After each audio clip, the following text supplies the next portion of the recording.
girl. Try Yeah, and so it's just just on your relax. So do we get the proper, 3, 2, 1 and countdown thing to go? 5, 4. Yeah. Standby studio, standby lights, standby sound. Run over. I think we're Action. already right. Yeah. Have you been sat there for 2 weeks? Yeah. I was waiting for you last week, but you didn't turn up. Yeah. Well, I was waiting for everybody else. I've been here for 2 weeks. I've not been for a great big wee or anything. No. Yeah, but get Maybe started. consequences. Nobody believes that. Nah, true. Yeah. Anyway, it looks like we're live. Yeah, we're live again. Hello, everybody. Welcome to this week's edition of eModels live stream from Ted eModels, eModels.co.uk. These two reprobates down here in the corner. One of them will be Foxx. That's him. Hello, hey everyone. Happy whatever Monday, I suppose. Or still up to it. Can you do a happy Monday, or is it just a happy almost next You weekend? can have a happy Monday. I don't see why you can't have a happy Monday. Isn't I that bad? don't think you can have a happy Monday. Yeah, well, we have missed you all, really. Everybody out there, we've been sat here for 2 weeks. Last week we came and we sat down and we thought, there isn't a live stream this week, but never mind. We did a live stream, we just didn't turn it on. That's why you could see it. So we were things to do. We were just sat here twiddling our thumbs, like I'm sure I'm supposed to be doing something.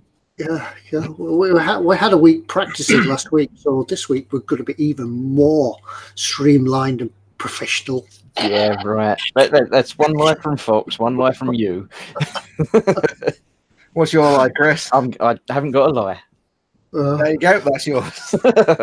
Yeah. So as well as Foxx, yes, there is this man down here. Well, he's down here on my screen anyway. I'm not. That's the middle. I'm not in the middle. I'm more over that side. I think. More. Are you over there? Over here.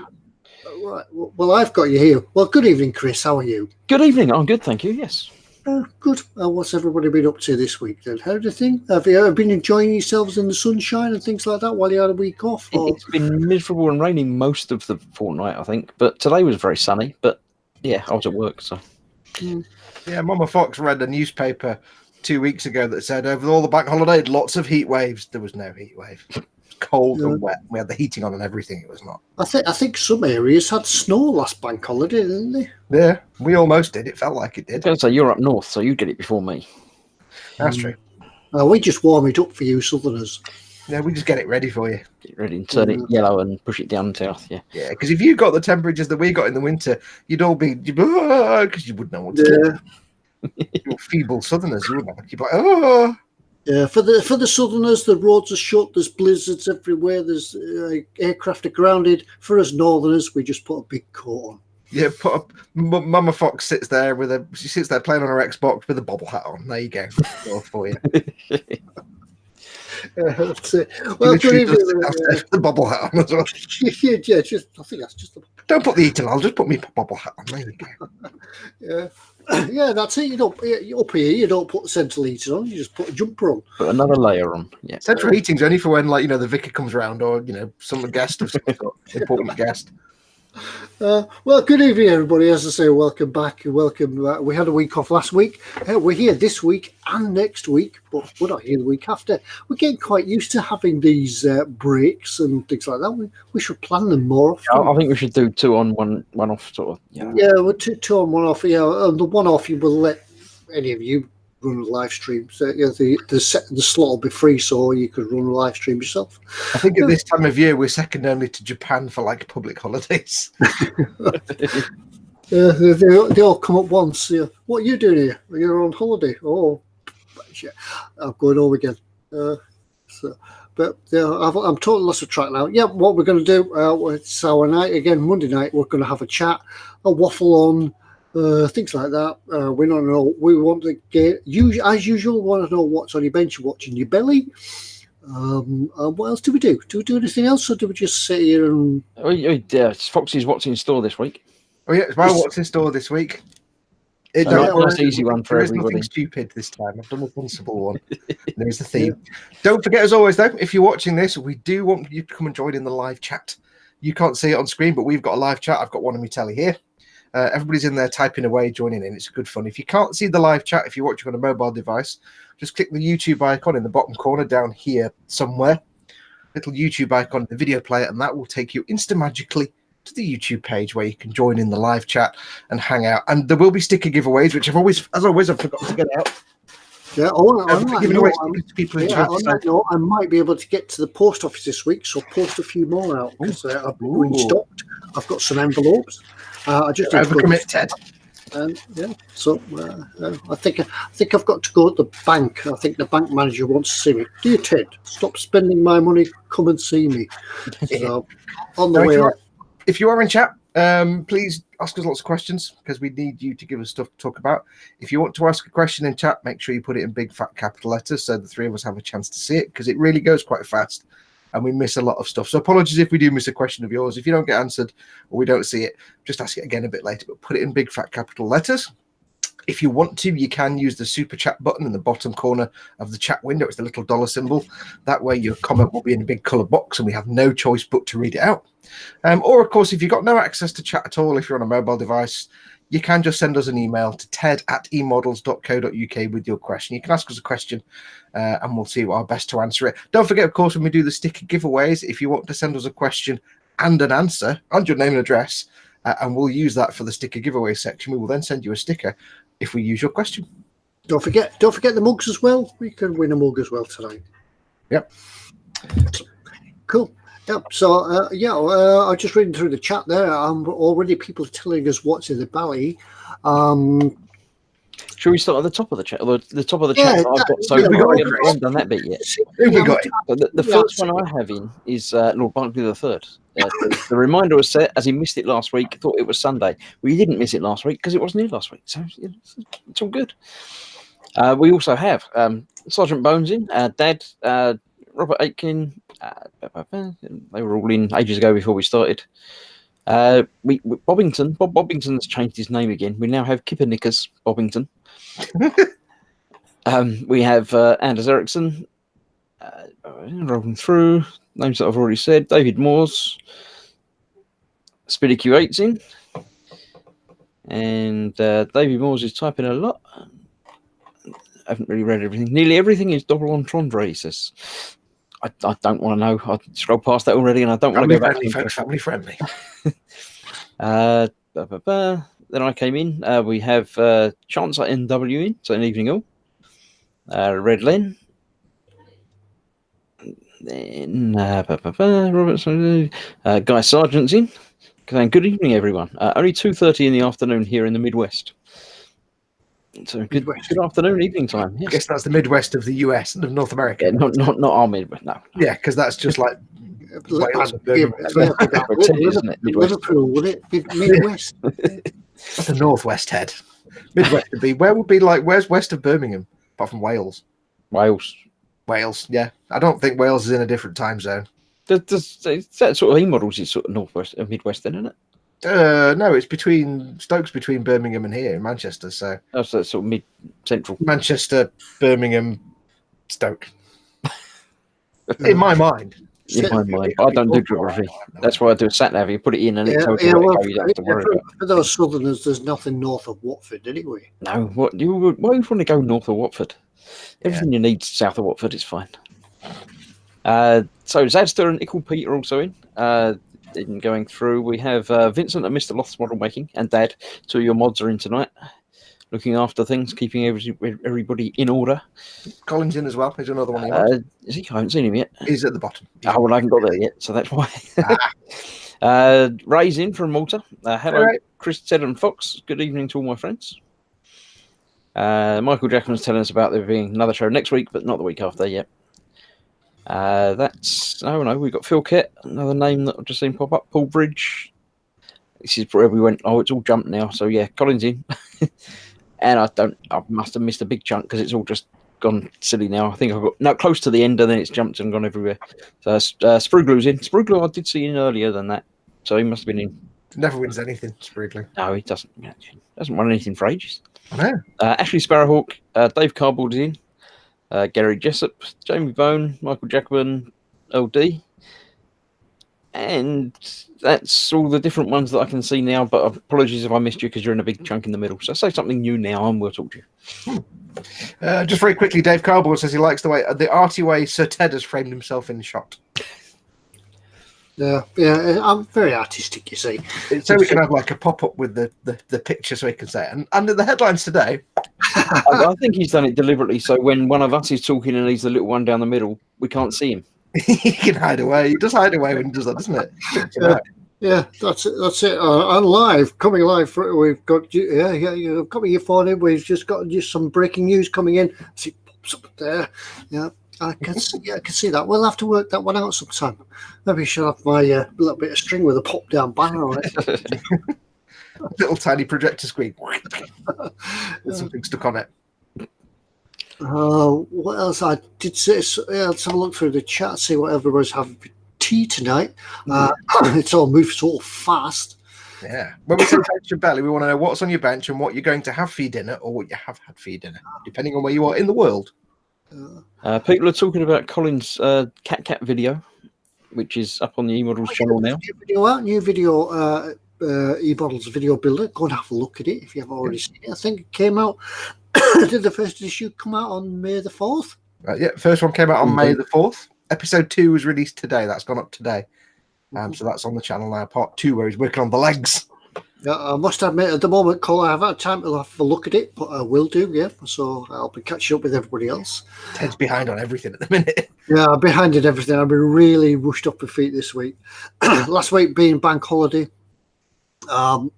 I took the opportunity to have a day out and went for a walk, went around the copper mines at Coniston, and then the daughter got the keys to her new house, and Dad had to fit a bathroom. So that's what I've been doing.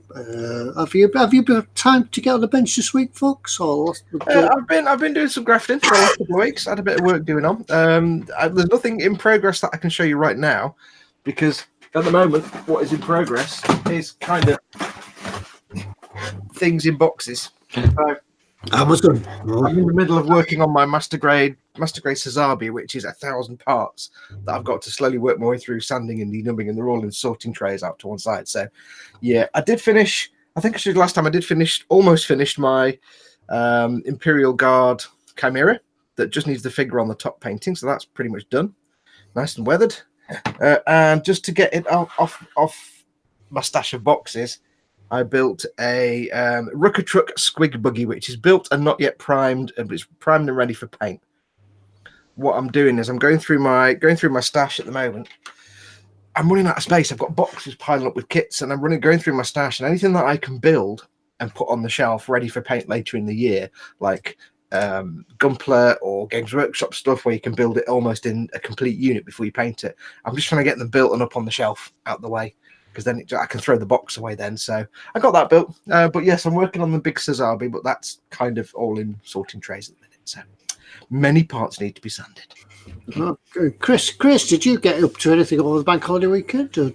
Not much, no. I've been doing not any sort of real models. I finished the Mousies, which I think I'd finished a couple of weeks ago. The 144 tanks, which are bigger than normal tanks, but not as big as the big tank that I haven't started yet. Other than that, I've been doing the, as you can probably see, big metal bits on the bench behind me here, the Terminator part work. So we now have three fingers to the hand, all grippy and stuff. How tight are the joints on that? Are they quite stiff? They are a bit loose. I'm going to be doing some modifications on those to sort of tidy them up. It looks like one of those hands that you get in the fairground that comes down and grabs a toy. Yeah. Lifts it up, then drops it. Some of them are a bit droopy, which people have been talking about on forums and things and not happy about it. But it's just a little adjustment to make here and there. So as I've been building those, I've been releasing one video on my channel with each issue.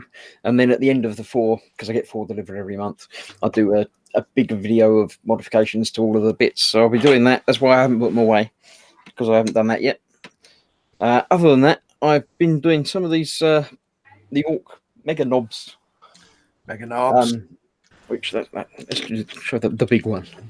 Big one with big clawy hand things. I've just primed them tonight. I built them all over the last couple of weeks. Yesterday finished building them, and yeah, primed them, ready to start painting them next week. So you've been doing the most out of everybody. I'm just catching the chat there. I believe it's time for a bit of a report back, because remember, not last week, because we're here, the week before, we were talking about beetroot and doesn't affect bodily functions. The Sprue Group kindly volunteered to partake of this experiment, and we're just about, I think, to hear the result. So he needs to report back on his beetroot experiment. So what happened? We wonder, does it or did it? Did you survive? Oh, I guess you survived because you're in the chat. So Before he reveals, before we go on with the rest of the show, I have to say that today, on May the 13th in 1949, I remembered to do it. May the 13th, 1949, was the first British-produced jet bomber, the Canberra, made its first test flight. Was that your daily fact? Because Andrew did say, don't forget your daily Foxx fact. That was my fact for History of Today thing. Needs a more succinct title. Today in History. It was the Canberra. G'day, mate. G'day, bro. G'day. When it flies past, it goes, you know. That's more Kiwi than Australian. I know. Shut up. Moving on. We asked about bench and belly, and we sort of didn't bother. Yeah, we'll let everybody tell him. I'm just going to see if I can find the first one I see in there that talks about bench and belly. Is Sergeant Bones saying belly cheeseburger pizza, bench E100 tank from Trumpeter. Cheeseburger pizza. That sounds awesome. I need one. I think you've missed a bit then, because I've got the first one is Spid saying in my belly is a yummy Cornish pasty which was doused with Henderson's relish. I shall scroll further up. I didn't see that. Have you got it on live chat or top chat? I got it on live chat. I make that mistake every week. No, live chat's the one you want. I know, that's what I've got. I often have it on top chat for some reason. Yeah, it seems to start up on top chat. Yes. Chance of Northwest says chili and chips in belly and a MiG-25U on the bench. Let me know when you've caught up. I did see somebody. Oh, yeah, I've just seen that. There you go. Right. Yay. I bet the next one down is going to be the one that I read out. Oh, well. I've got a question highlighted, so I'll go back to that in a minute. Chat just jumped. Wow. LD says a bench. I don't know. Felthius, the Nurgle Lord. Yep. Bench. Belly. Nothing. I'm fasting for a blood test. So good luck on your blood test. Hope you pass. You've done your revision for it and stuff yet? Yeah. Good. Spriggloo says we're missing Pascal. Yes, he wasn't first in chat or anything. Yeah, I'll just try to catch up where everybody else is in chat. What is it, Sergeant Bones? You need to explain. What is a cheeseburger pizza? Because my brother had one today. Oh, all my saliva glands are just working overtime now with the thought of a cheeseburger pizza. Domino's do one they call the cheeseburger pizza. As far as I'm aware, it's a normal pizza, but with cheese, obviously. Yeah. But it's got some sort of meatball type, beef or whatever, or something. But then they put the gherkins on top as you have things on top, and then they cover it in some sort of burger sauce in like stripes and lines and things. So obviously, if you were going to order one of them, you'd order it like that, and then you pick all the gherkins off and throw them away. No, you'd eat them all with your face. You put all the gherkins into all the mouths. Nobody eats the gherkins out of burgers. Gherkins are awesome. I'm going to have to go to McDonald's after the show and buy a whole mess of cheeseburgers now, aren't I? Do they not deliver in your area now? No, we don't do. We can get McDonald's delivered. KFC do deliveries, but apparently not in my area either, which is terrible. Yeah.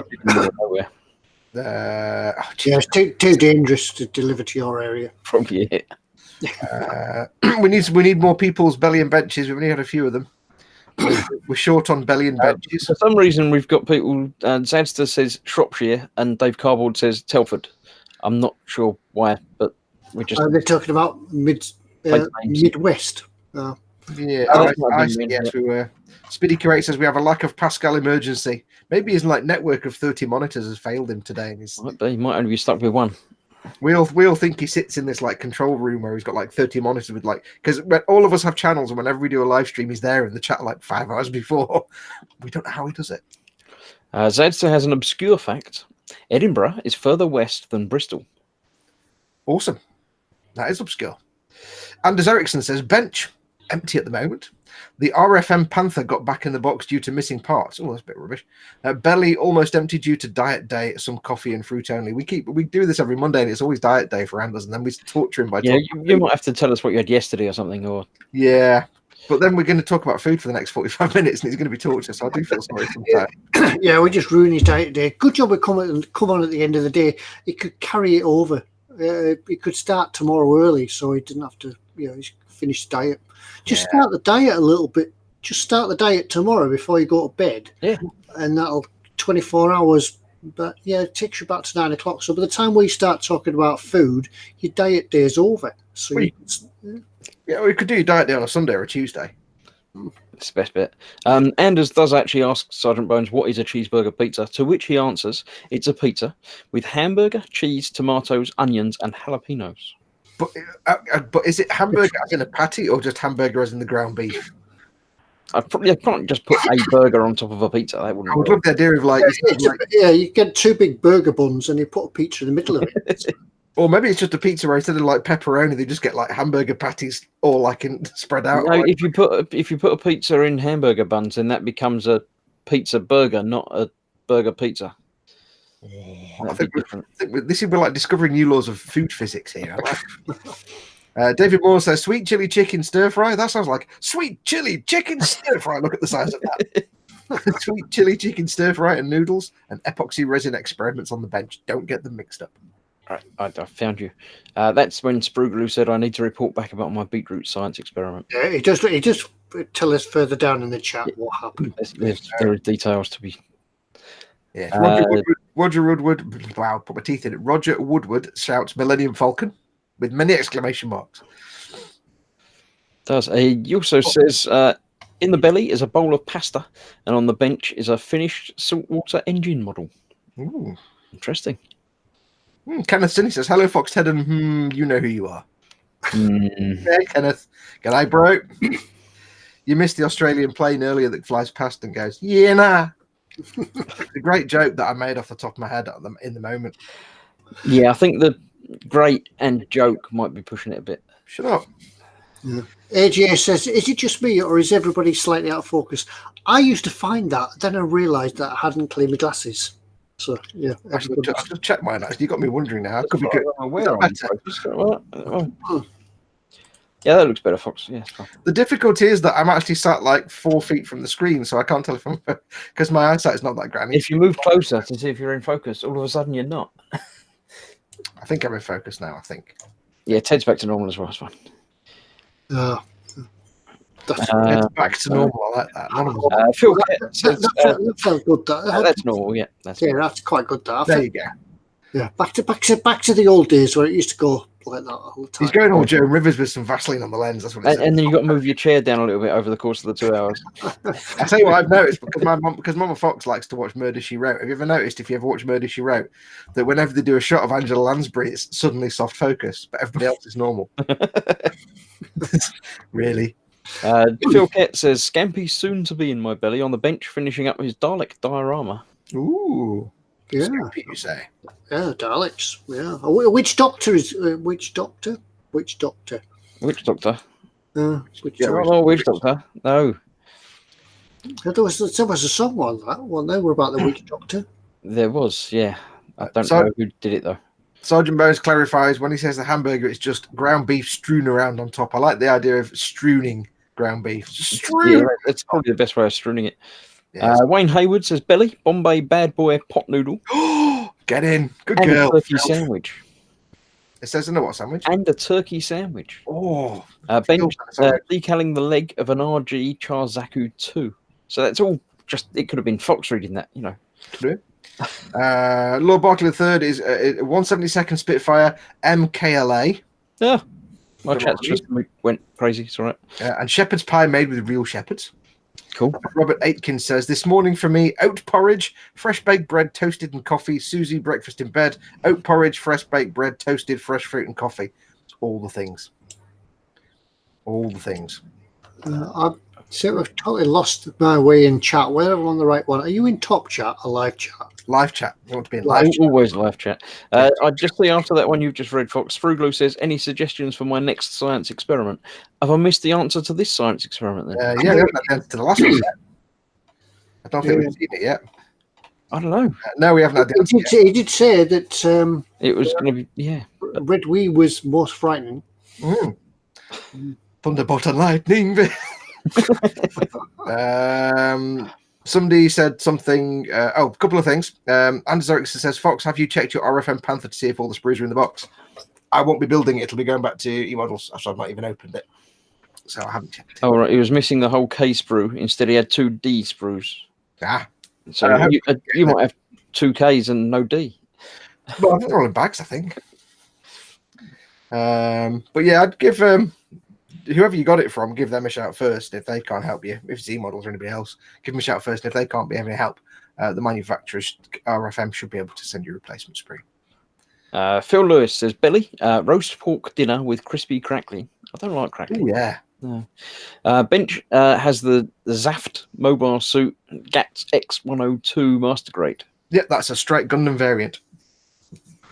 It's great. Trust me. What's the ZAFT mean then? Zaft is the Zodiac Alliance Federation Treaty or something like that. You're making it up now, aren't you? No, it's an acronym. And GAT stands for Gressorial Armed Tactic. Turtle things. Something like that. Twizzles. Yeah. I've got a question from Greywolf 011 or 011 who says, question for you, Foxx. What do you think of Mr. Surfacer? I've never used it. No, me either. Nope. Never. I hear it's very good, but I've never actually had occasion to use it. If anybody else in chat can answer that question. Yep. Because you guys know more than we do. We're just here to sort of take up time on a Monday evening. Absolutely. But you guys in it's guys in the chat that know all the answers. Anders says he mailed RFM last week and they promised to send me the missing parts. Big credit to them for a fast response. Lovely. No, that's the thing. If anybody out there gets a kit and there's something missing, your first port of call is always the retailer you got it from. But more often than not, when it's like missing things in the kit, the retailer probably can't help unless they open up another box and take the part out, and then they can't sell that part. They can send it back to the manufacturer or the distributor to get the money back. So sometimes the retailer can help you, but if they can't, the most manufacturers will quite happily send you replacements from Revell to RFM to most of them will. The only ones you can't are things like Bandai because they're in Japan. So because you shouldn't be having the kit anyway, according to them. You shouldn't get the issue with the Bandai. But yes, usually it's give the retailer a shout first, and if they can't help you, the manufacturer. It's not often that happens. I've never come across a kit where there's been sprues missing, but I suppose it happens. My time modelling career, I've had it twice. I've had I got the Revell Colonial Viper that had a missing tailplane part, and Revell sent it out within 2 weeks. They sent me just the whole sprue. And in my Warhammer Conquest thing, I've had some missing bits, and they sent me out the whole magazine again. So that was quite cool. So that's only 2 times I've ever had it missing. Yeah, I think I've had missing parts, but that's probably down to me rather than sort of the kit. Is that fumblage, Ted? yeah. When you shake, as you're moving around and the lid comes off the box, or you come back to your bench and find the box upside down and parts all over. Yeah, see parts. Spookly Waddick says, true fact, Vallejo Surface Primer is, and I'll rephrase it as not very good, Ultimate Modelling Products Primer. Yeah. Or Ammo by Mig One Shot Primer, or Badger Steinar Res Primer. They're the three best acrylic-based primers you can get. Steinar Res is the one that I can never remember the name of and how to spell it. Yeah. They are actually all exactly the same product. They're all Badger Steinar Res rebranded. Depends where you go. In some places you can get, like in the UK, you get UMP. It's the Ultimate Modelling Products Primers. They're awesome because they're all Badger Steinar Res. I think we can also get the Ammo One Shot, which is the same stuff. Not so easy for us to get the Badger stuff. In Europe, I think it's Badger and Ammo, and I think in America it's Badger and UMP. But Badger Steinar Res, which is the worst name ever because it's a nightmare to type out. Ammo One Shot or UMP Ultimate Primers, they're all the same thing, and they are just by far the best acrylic-based primer. If you're looking for an acrylic primer, nice and hard, lay flat. Yeah. If you're looking for a primer, the thing you want to look for is it sandable? That's the one thing you want to look for. Is it sandable? If the answer is no, it's no use to you at all. Mm-hmm. It's got to be sandable, and it's got to actually stick to the plastic. If it doesn't stick to the plastic and it's not sandable, it's just a paint. It's no use to you at all. Yeah, and some people do ask, do I need a primer? Yes, you do. And it has to be a primer and not a paint. It's no good just putting grey paint down, because the primer bonds to the plastic. It creates a bond between the plastic and the paint. It bonds the plastic. When the paint goes over the top of that, it bonds to that paint. It's like an adhesive. Plus a primer will also even out all the different sort of medium, photo etch, plastic, resin. It'll even out all the colours, so you get a nice even top coat. Yeah, I mean, if you ever have to ask yourself, do I need to use a primer? And the answer is always yes. There are different primers. You get acrylic primers like the UMP stuff. You get lacquer primers like Alclad and some other ones. They're a bit more chemically hot, so they etch to the plastic more, and they're quite good for your lacquer paints, and they're quite durable. There's other kind of primers as well. You get specific. If you've got a mixture of metal and plastic in your kit, for example, you might want to think about maybe the Tamiya rattle can primers, because they're for plastic and metal. Most plastic primers will work on it, but the Tamiya stuff will etch a little bit into the metal as well. Speedy Q8 has a fact. He says sweet chili sauce is not a good primer. No, sweet chili sauce. Chili sauce. And Sprue continues his Vallejo primer. It says it sticks to my hands, but not the plastic. Yeah, I've tried it before. I found it doesn't stick and it doesn't sand, which is the two main things you want a primer to do, really. The paints are fantastic. The primer. Yeah, I started using their primer when I picked up an airbrush and wondered what I was doing wrong with the airbrush, and it turns out I wasn't doing anything wrong with the airbrush. It was just the product. I mean, some people do get good results with it, but my own personal ethic is if it's that fiddly, if it's that exacting, you have to get it just right. I'd rather use something I can not have to. Why bother? Pray to the gods for to get it to work. Just going back up to the chat, Anders Eriksson said he was talking about the missing parts, and just to get over his sadness of the missing parts, he ordered himself a Trumpeter 116 Panzer IV. Yay! Well done. Comfort food. Yeah, which one? You'll be there building up forever. Yeah. Sprue says, or was it Sprue? Somebody somewhere. Oh, Speedy Q8 says, badger, badger, badger, badger, mushroom, mushroom. To that, I will reply, badger, badger, badger, badger, African snake. I won't sing it for copyright monetization, but yeah. Okay. I'll trump you an Australian spider. Yeah. Stefan says, weirdly, I had problems cleaning my Steinal Res primer from my airbrush using the Ultimate Airbrush Cleaner. Tamiya's airbrush cleaner worked wonders, though. Primers can be a bit tough to get rid of when you spray them through your airbrush, so you want to use maybe something a bit stronger.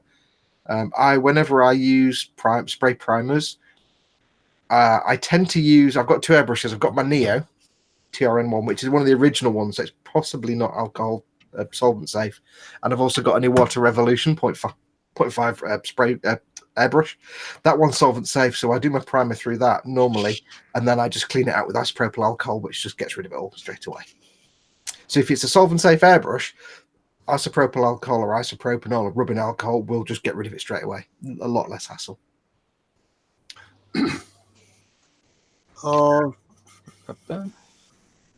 Anders says, I almost forgot. A shout out to my very good friend Ulf.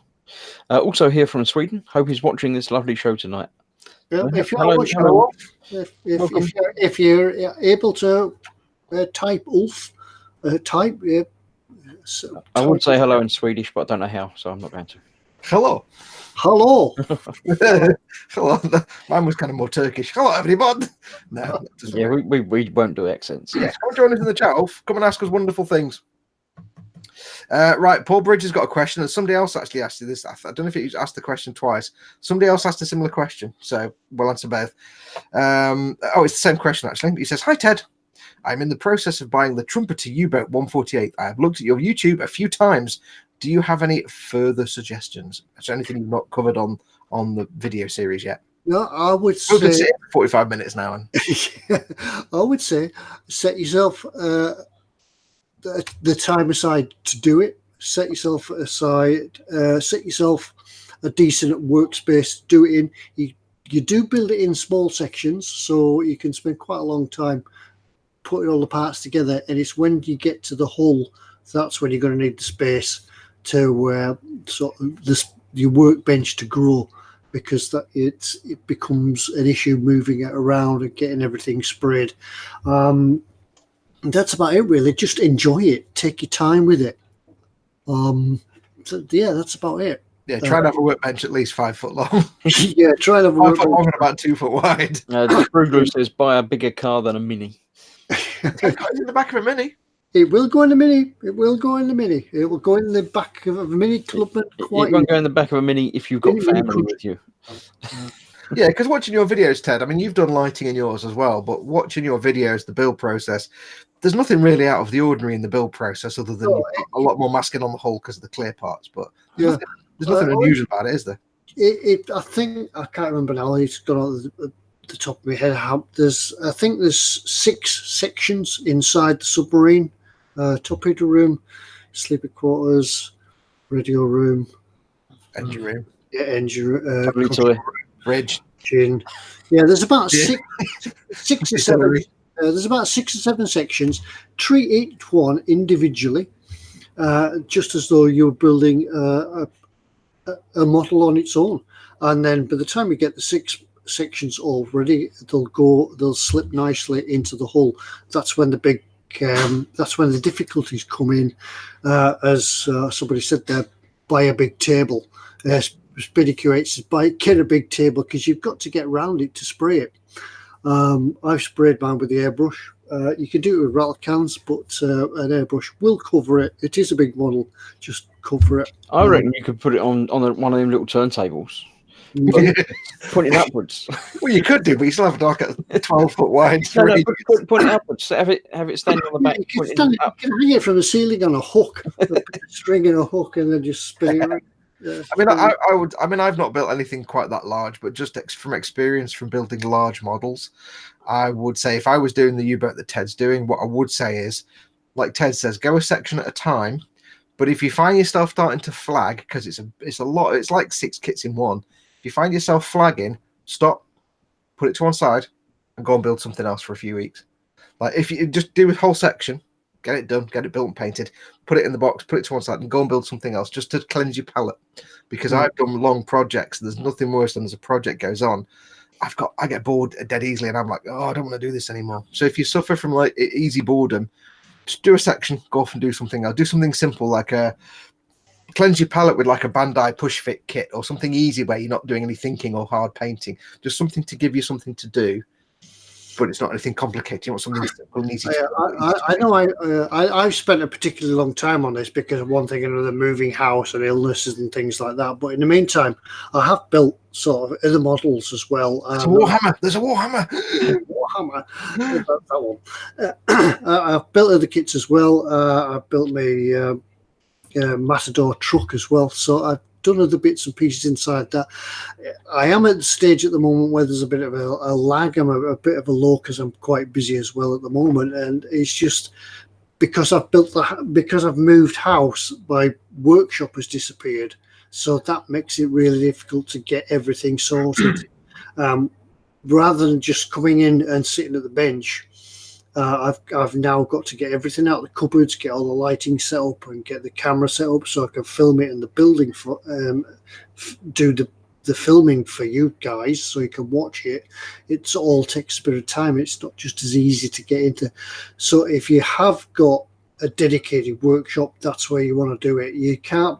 I don't really think you can build one of these things on the kitchen table. You're right doing the individual bits, but when it comes to putting it all together, yeah, you need a dedicated space for it. Yeah, I mean, I did the Revell 172nd, which is 3 foot long, and that I could barely fit that on the kitchen unit to take a photograph. So yeah, yours you couldn't build it in the kitchen. No. And it's difficult to photograph as well. If you want to photograph it and show it off to your friends on Facebook and things like that, it's difficult to get it all in at the right angle. That's what the panorama setting on your phone's for, so you can do that. Yeah, buy yourself a really, really big sort of sheet of whatever colour you want background, and just buy like 35 yards of it to put behind so you can wrap it around. I reckon the best way to film it would be to put your phone on video and just go along it. Get some little model railway tracks and make a thing to mount your camera onto so you can put it along. Robert Aiken said I need to build myself a man cave. Yeah, when I finish doing all the tasks that I'm doing for everybody else at the moment, the next stage is to get a roof light put in the loft and start upstairs, and hopefully have you regretted moving yet? Yeah. every Yeah. day. Yeah, what I should have done, I should have just rented my old workshop off the new Or just you got a back door to it that goes to the outside. Just lock off the inside door and just sneak round. Yeah, I've still got the key. I could get. Anders does tell us how to say hello in Swedish, wasn't it? He says it's a simple hedge, H-E-J. Well, So, I wonder if it's hedge or hech. I don't know if it's hech. It's Swedish, isn't it? So it could be bed. Hello. It could be hey. Could be anything. Can you spell it for us phonetically? Yeah, quite simple. A couple of things. Rob Aitken says, when we're talking about primer and cleaning it out, Rob Aitken says, I thinned my primer to quite a thin state and sprayed it in thin coats and it cleaned out okay. You shouldn't be thinning primers. For most primers, it'll be fine. It won't make a difference. But ideally, you don't want to thin a primer because that affects how the primer works. Or if you thin it, you thin it a tiny, tiny amount. Because most primers, you want to use a big fat airbrush and a high pressure and spray them neat because that's how they work the best. They're not like paints. They need to work in a specific way, so thinning them can affect that. So you might be all right, but I wouldn't normally thin your primers. I've never thinned a primer. Never had any need to. They will go through your airbrush because they're meant to behave differently to paint. They behave on the plastic or the metal ever in a certain way. If you thin them, it can change the way it does that. Some of them may be etch primers where they're supposed to bond chemically or to the plastic, and if you thin it, it might not do that. So I wouldn't normally recommend that. Primer acts like a little bit, I suppose you could say, like a microscopic Velcro. It has little hooks on it, and when you spray it down, all these little hooks stick up so that when the paint goes on, it bonds to them. So that's the way of describing it. It gives a rough surface for the paint to latch onto, but it bonds itself to the plastic either through chemical action, so it chemically etches into the plastic or the metal, or some primers like acrylics and the I'm going to say polymorphous. That's not the word I'm looking for. The polyurethane ones, they actually form a coat that, almost like a rubber coat that locks itself to the model. So if I was to take my phone and spray it with a polyurethane primer, it would basically seal itself onto it like a glove or like a sleeve. So that's how it works. But some of those are the ones that you can't sand very easily, like the Vallejo stuff. It's a polyurethane one. So yeah, thinning it doesn't always work. Robert Aiken says, I now have the Trumpeter 148th U-boat. It's in my stack and will be built sometime in the future. That's a very long and wide stack. It just takes up an entire area. Yeah. Yes. Paul Bridge asked, what a video editing program did I use? Has he may go on and build his post his build of his U-boat? Yeah, I used Pinnacle. It's not a cheap program, but it's one of the cheaper ones. I did start my video editing with the free. Were you on Windows Movie Maker, I think, weren't you? Windows Movie Maker. Yeah, we all started on that because it's free. Yeah, it's that long ago. I forgot what it's called. Yeah, the Windows Movie Maker. I started out with that one, and then just something with a bit more power. I used Pinnacle. It's been good. It's quite a powerful program. There's a lot of it on there I don't actually use and I don't know how to use, but it's all there if I want to. I think, Foxx, you have another one? Do you have a different? Yeah, I used Movavi, which again is a paid product, but I started out with Windows Movie Maker. All our videos, if you watch them, the first generation of videos, if you get the blue screen with the little thin text and the lens flare that goes like that, that's Windows Movie Maker. I didn't use Windows Movie Maker. I didn't use Windows Movie Maker. I did it on an iPad using the iMovie free software. That's why our videos are much better. Yeah. So, yeah. Now I'm on Pinnacle as well. Anders says it sounds more like your hey. So just say hey. Just convenient. Hey, Ulf. I'm speaking Swedish now. Look. Hey. Ray Aquilina says, so good night, my friends. He's had to go. Thanks for coming in, Ray.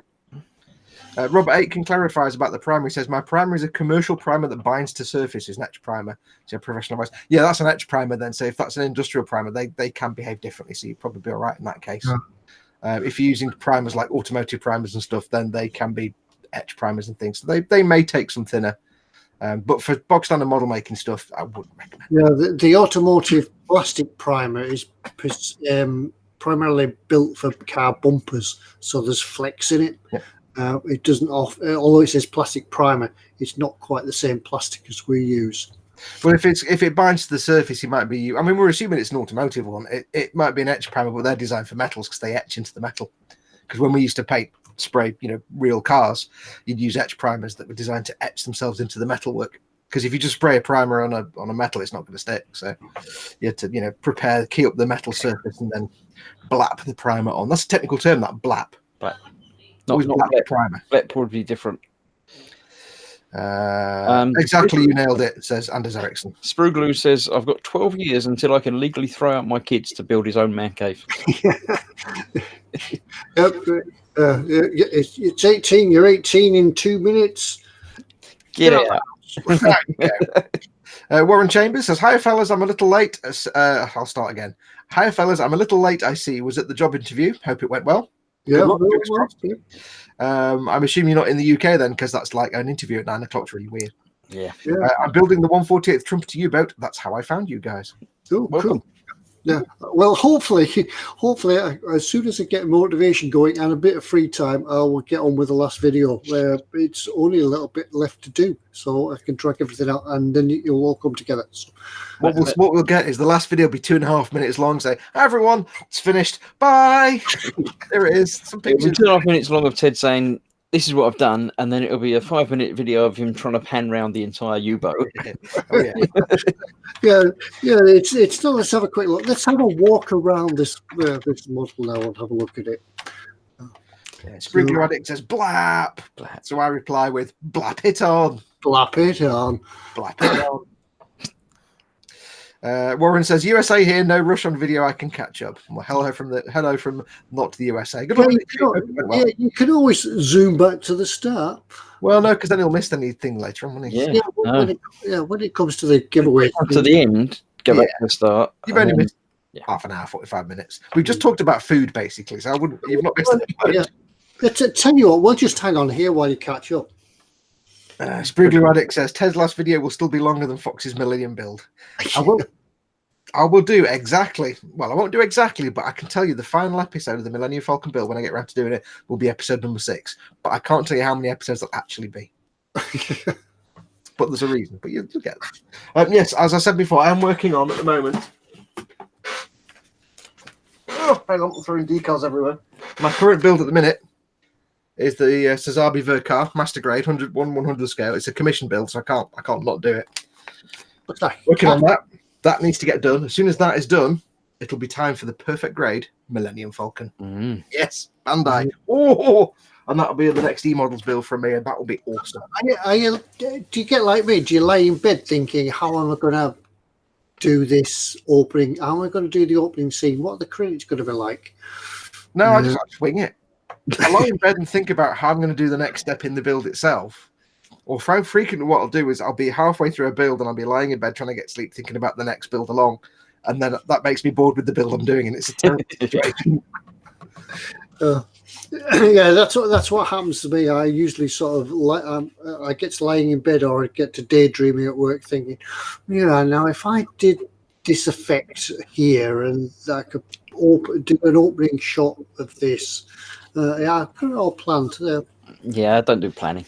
I'll tell you what, if I win the lottery, apart from many other things that I do, one of the things I would do, if I won enough, would be to pay someone to do the camera and directing and planning the episode so I can just sit and paint.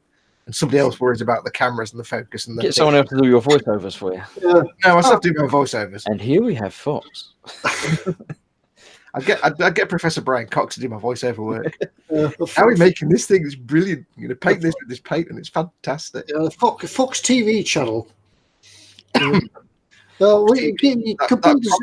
could build us a studio here in our relative houses, and we could sort of patch in. Yeah, if I win enough on the lottery, I'll build you all studios, and you can do it. Now we go over to Ted. Oh, Ted. Yeah, we go over to Ted in the Barrow studio. Barrow studio, live from London. Live from meet someone in Nottingham. Live from Nottingham. It's 5 to 5. Live from Norwich. Speaking right, to get Morgan Freeman to your voiceover. Did we just both do that together? We did that together because we shouldn't do voiceovers together. That wouldn't. No, that wouldn't work, would it? Go on, you do your Morgan Freeman. I don't do Morgan Freeman. I don't do impressions. No. I can do a little bit of Brian Cox. It's not very good, and that's about it, really. So. Live from Pebble Oil, says Sprue Graddick. That was good Pebble Mill, wasn't it? Where everything used to go wrong, catch fire, blow up, fall over. Yeah. The wrong camera. Was that the one with the pretty sure I was on the pond? No, that was Good Morning on ITV. Ah, okay. With Fred the Weatherman. We don't talk about Fred the Weatherman. Pebble Mill was at 1 o'clock in the afternoon. That was on the BST. You always write in to Pebble Mill, BBC Television Centre, W12, 8, London, W12. 8QT. No, that was Blue Peter. Well, it was anywhere. He went to the television centre. BBC Television Centre. I've been there. I've had a little tour around there. Yeah, Pebble Mill wasn't the BBC. It wasn't in the BBC. It wasn't the television centre, but it was on the BBC, wasn't it? It's where like all those tedious BBC presenters came from. All the tedious middle class ones that do isn't that lovely kind of programs? And Alan Titchmarsh and that lot, and the funny little Irish bloke.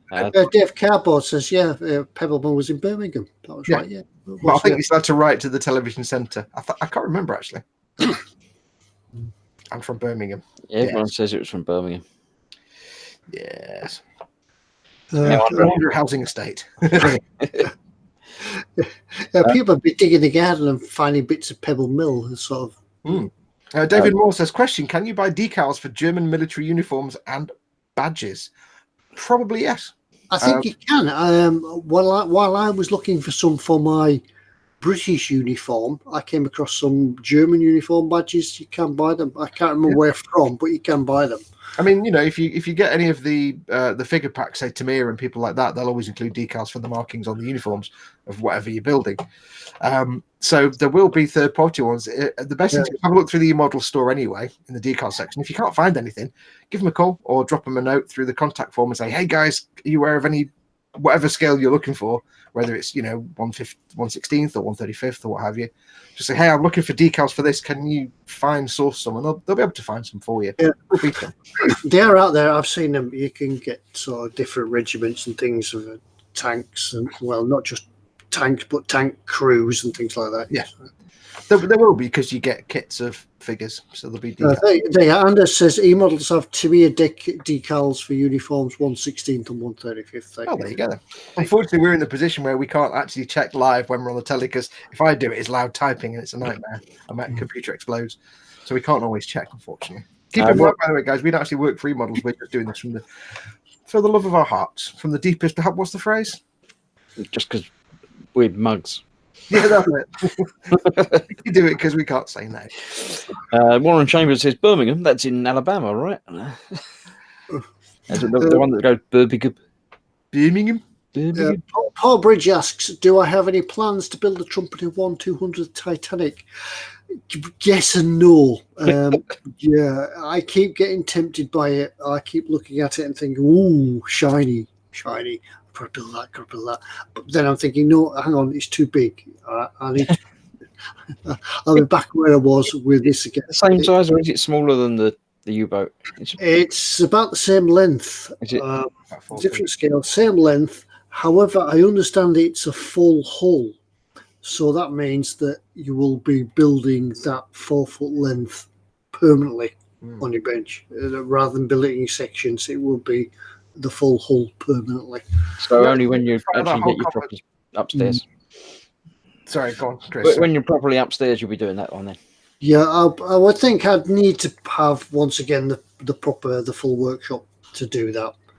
Yeah, let's boil that down to the more simpler argument. Ted would love to build it, and then there's Mrs. Ted. Yeah.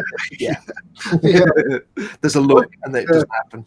I happened to be sat in the living room, just going through my phone one day on Facebook, and then Titanic popped up, and oh, what's up with you? Oh, look, no, you're not building that. Yeah. Did you get the look? Yeah. Look what's coming out. No. You're not. No. No. I'm only showing you so you know which one I'm not going to do, apparently. Never mind. Yeah, I'm certainly not building. No, I'm not building that one. Let me just phone Pete and cancel my order. Michael Jackman says to you, Ted, he says, I've got to decide whether to put rusting effects on the US frigate or not, because I've never seen weathering on full hull models. They always look pristine. Oh, yeah, I wouldn't go to the depth I wouldn't go to the lengths of doing a full rust bucket type weathering because, ships do get rusty. They do get rust streaks on them, especially if they've been in action or in service for a while, or if they've been on a round the world cruise, they'll get rusty. Have a look around Google some images, and you will find that there are rust streaks, rainwater slime, things like that. They get dirty, so don't leave it pristine. But yeah, some light weathering, especially on the hull. The top sides and the decks will usually be fairly clean because that's where the sailors can reach. They can chip and paint all to the heart's content, but the hull itself will take a bit of battering. So yeah, have a look round. They will. They're not as pristine as you think. Yeah, I mean, if you look at like when Ted's going to do his weathering, and when I did the weathering on that little chibi U-boat, and there's other ones you can see. If you go back 60, 70 years with like World War II, I don't know if the frigate is building is World War II or modern day, but nowadays obviously we've got very, very clever anti-rust proof coatings and things like that, but they still get rusty. Back in World War II, they weren't that advanced. So, and they would be out at sea for months. So a U-boat can go out for 6 months and come back looking like a rust bucket in World War II per setting, World War II and Korea and that kind of thing. So in those days, that would happen. They'd be out there for months. But in modern vessels, not so much. Like Ted said, you get a bit of weathering above the waterline. But just remember that the key thing is above the water, you get rust streaks and rusting. Below the water, you get almost not that much rusting because there's not as much free oxygen in the water. Below the waterline, if she's been at sea for a while, if she's been in the water for a while and not dry docked, you'll find that the anti-fouling, whether it be red or black, will have faded. Have you ever seen a red painted car driving around the town and noticed that the bonnet or the doors are faded? Red cars always seem to fade. Yeah. The same effect goes for anti-fouling because that's designed to fade. That's how it works. So you'll see that the black or the red anti-fouling won't be a bright red as it used to be. It'll be a pinkish type colour. So yeah, so do something like that. But I mean, just do a Google search for colour pictures of ship hulls, and you'll often have like the top above the waterline might be a bit rusty, but below the waterline you'll have your grass skirt or your scum line, and then you'll have like it'll be a like nice bright green strip. And then there'll be like the stuff underneath, and you'll have things like Ted says, those kind of streaks, those subtle effects, that the fading, the reds always look nice and patchy. You get lots of white streaks and things like that just to break it up. Just have a look on Google for lots of colour photos of ship hulls. You can do quite a lot from below the waterline. David Moores is going, David Moores' internet's not behaving itself, so he's going to go and call it a night. Night, David. Hello. Yeah, I mean, go on, Chris. Go on. That's all right. I was just going to say, Paul Horner's waiting for Ted's video of packing the tub and transporting it back to eModels. Yeah, I think you did one of bringing it home, so you've got to do one of taking it back. I have to how to pack a submarine into a mini. That might make an interesting 10-minute fun-filled video with that. All right. Michael Jackman says, modern day frigate, when he sees models in the Admiral's offices of films like Hunt for Red October and museums, they're full of full hull models. They always look pristine. Real ships always look like that for about 10 minutes after they go out to sea, and then that's when the weathering starts. Museum models, you'll always find them nice and shiny. There's some in our hospital here. They came from the Dock Museum, and they're glorious, fantastic. Yeah, well, they're meant to look like the new ship. They're not meant to be the ship that's been out at sea for 6 months. So builders' models usually presented to the owner of the ship that's been built. Each time that the shipyard built a submarine here, to build a Model 1 for the Royal Navy and dispatch it off to some admiral's office. Yeah, but I mean, just even do Google searches for things like when military vessels have gone in for refits or to be modernized, because they might go, if it's not going to be a nuclear power vessel if it's a frigate, is it? But for example, some of the vessels could be out at sea for months and months and months and months, and they're going to get a lot of weathering. So hunt around for just images of when they've come in for refits or when they've come back into dry dock to have like modernization stuff modernized on them, because the stuff under the waterline that might not get looked at for 10 years. they're not going to put them in dry dock every 6 months. These big vessels, they're going to do that when they need to do it, but not before because it's too expensive. So they'll be in the water for years. Yeah, but you'll find though that, as I say, upper decks, superstructures, decks, and things like that, where sailors in the downtime, when they're not doing anything else, they're chipping and painting. So it's usually all the upper decks and superstructures are nice and clean. Yeah, they're talking about UV rays breaking down paints. Warren says UV rays break down the paint, especially clear coats, causing fading. Even on the trunk lid, bonnet, as you fellas say. Now, the trunk lid would be the boot. Yeah. No. Yeah, it's boot, and the bottom.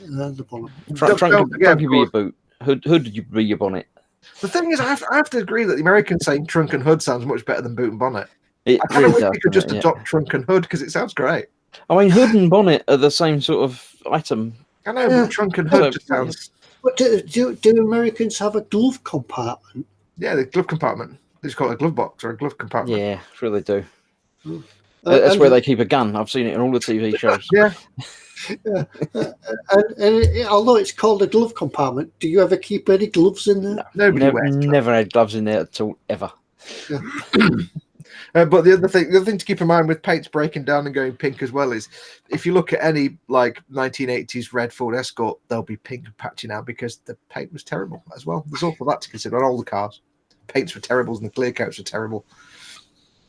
We had one near us. I think I mentioned it before. We had one down the road from me that was a soft top XR2 Escort from 1985 or 6, and it's just this mishmash of pinks and light pinks and faded reds. It's just a mess, and there's all holes in the soft top. It's like a lovely car, but if it had been looked after, but it's not. It's a burner now. Spruglu's saying, "Do Canada say hood and trunk?" And Anders says it must be a gun compartment. And Warren says, glove box, yeah, my 45's in there. Just going back up the chat, Dave Moore says, Ted, Bo Nessie, discuss. Yeah, some of you might not have heard of Bo Nessie. Yeah, I'm sure you've heard of Loch Nessie or Loch Ness. Yeah, there's apparently a Bo Nessie here as well. And a Nessie in Lake Windermere. Have you seen it? I've never seen it. It could be an urban myth. But, is that from where Windermere was connected to the sea by nothing? Yeah, there's a tunnel. Yeah, there's a tunnel that goes under all the fells and comes out in Scotland. Is it linked to all the Scottish lochs as well? Yeah, it's all linked underground. So that's why when they go searching for Nessie in Scotland, they can't find it because she's on her holidays in Bo'ness. Makes sense now you say it like that. Yeah. I've just had a flashback to when I was a kid and I was reading Arthur C. Clarke's Mysterious World, the book. And I can't remember where it is, but somewhere there's a Nessie in a different country, and it's called Ogopogo, and I love that name. Might be in like North America or Canada somewhere, but Ogopogo, I'm like, that's a great name. Let's have a look. Jimmy Bone says, "What's in store?" Is it about that time already? It's about that time. What's in store o'clock? What's in store o'clock? Well, it's actually my turn this week, so I'm going to have to press a button, aren't I? Let me just get everything up and ready. There's all the things. Is it locked on me, Tedward? Dave Cardboard, you sure that's not Stingray's lock tube? Anything can happen in the next half hour. It probably will. Wait, no, hang on. Wasn't that Thunderbirds? No, anything can happen in the next half hour. That's the Mysterions thing, isn't it? Anything can happen in the next half hour as long as we don't have to show walking. There was one bit I saw. I have to say that I was watching Stingray at one point just recently. I was like, I've not seen it since I was a kid. There's one bit where they're in this base, this underground base where the bad guy was, and there's like the layer, and there's like people at computer terminals. So it's basically a room with some computer terminals, and instead of walking across, because they couldn't do walking, they've got those little sort of scooter things that they float around on. So they literally went from one end of this like room to another on this little scooter thing, rather than actually just walking the 20 feet to the mean they invented segways before Segway? They were basically floating little scooters, and it's like it's literally 10 foot across the floor. It's like, I don't know. It was like, wow, they must have sat there thinking, we can't do this. We can't. I've got the chip. Stingray. No, don't copyright monetization. I don't know. No, it's a performance. It's okay. Anyway, yes, are we doing what's in store? Yes, well, you're doing what's in store. Yeah. I'll look on you. We'll do what's in store. Sit back quietly. Cool. Now, don't forget, as always, there is a theme tonight. Stingray? To all the items that I'm going to show you what's in store. And the way it basically works is when I've come back from showing you what's in store, I will say, what's the theme? Go. And the first person to get the answer, to get the theme in chat, will win a big fat sticker. Now, what you need to do first of all is refresh your browser and drag the across. Refresh and drag, because there's often a lag between the video and the chat by now. And keep in mind, the way we see chat is not what you see. When you type your answer, it appears straight away on your screen. That's because you're seeing it your end. We see it the way YouTube receives it. So if you're first on your screen, doesn't mean you're first on the actual full chat. So we go off what YouTube has. So keep that in mind. If you're first on yours, you're not necessarily first in the real chat. Right, so it's locked on me, isn't it? Oh, it has been for the last hour, yeah. Excellent. I shall do a screen sharing. And there is a theme, so keep that in mind. We are going to start off with the Thunder Models 135th Scammell Pioneer TRM U30/TRC U30 Tank Transporter 30-ton gooseneck. I don't want to say that again. True. This is the Thunder Models is another one of those sort of small. It's a Chinese manufacturer. Quite. It's not new over here, but it's not massively well known. So they're quite popular, these Thunder Models. They do a whole range of particularly allied carriers and things like that. So they're quite popular. Yeah, they're not a brand new manufacturer, but they are a newer manufacturer. The newer over here, you'll see their kits and things at things like the Shizuoka Hobby Show in Japan and that part of the world. But over here, they're they're finding their way over in the east. Oh, stop moving your mouse! I think it's mine. It's not mine. I've been noticing some people in the chat are putting answers in already. I think they're all jokey answers, but be aware that if you do put in the right answer, we're going to ignore it until we're back with Foxx and he says go. Yeah. If you put it in before we say go, we'll ignore it. So you have to wait till I say. And if you do put it in, someone might get an idea from it and put it in at the end and win a sticker. These stickers are like gold dust, you know. However, I can tell you, it's not 42 and it's not cheese and onion. If they're already in chat, they're not yet. No. Chat, by the way. So, so yes, this is the Pioneer tank transporter. If you've built yourself a tank transporter kit, you know they're massive. Basically, you get the trailer and the truck. This is the gooseneck. There's not a lot of information on it. In fact, there's no information whatsoever, and I can only show you the box art. Michael Jackman, stop reading the tabs across the top. Wait until he clicks on it. Yeah, downside. Don't forget anybody that's out for buying it, the third item you can buy. Yep. Well, they can buy all. Who is it that says that this was the third item they have to get? Traditionally, people buy the third item. Yeah. So there you go. That is the Aoshima. That's an Aoshima. Then it's the Thunder 135th Scammell TRM on TRC U30 tank transporter gooseneck. It's the 30-ton. I said there's not a lot of information to talk about on that one. So, but if you bought one before, if you know your 135th military models, you kind of know what to expect. They're quite big. It's going to be a big kit. Ask Vincent about tank transporter kits. He'll tell you all about them. Is Vincent in chat? I think he is. I saw him earlier, but yeah, around somewhere. So basically 2 kits in one. You get the truck and you get the transporter. So there you go. Yeah, it's a big truck anyway. It's a big truck anyway. But yes. Look at the size of the person in the front there. He's like, hello. Tiny wee little fella. Right, next up we have the Hasegawa 124th Nissan Bluebird 1600 SS 1970 rally car. I think we might have done one like this before. But I have a little penchant for these little old cars, little vintage cars that look, I can't click on that to expand it, but you can see there. Vintage. I used to drive one. It's vintage, Ted. It's like 40 years ago. It's older than me. It's almost 50 years ago. One thing I did like about the Nissan cars, I used to hire one. We used to, before I owned a car, we used to go to the garage and hire one. It wasn't anything like Enterprise or Hertz or anything like that. It was just the garage, and you'd say, if you've got a car for hire, you could have that one over there. And you used to get a Nissan Bluebird, and they were brilliant because they had all the extras at the time when you were just buying a bog standard Ford Escort, and it had a cassette player in it.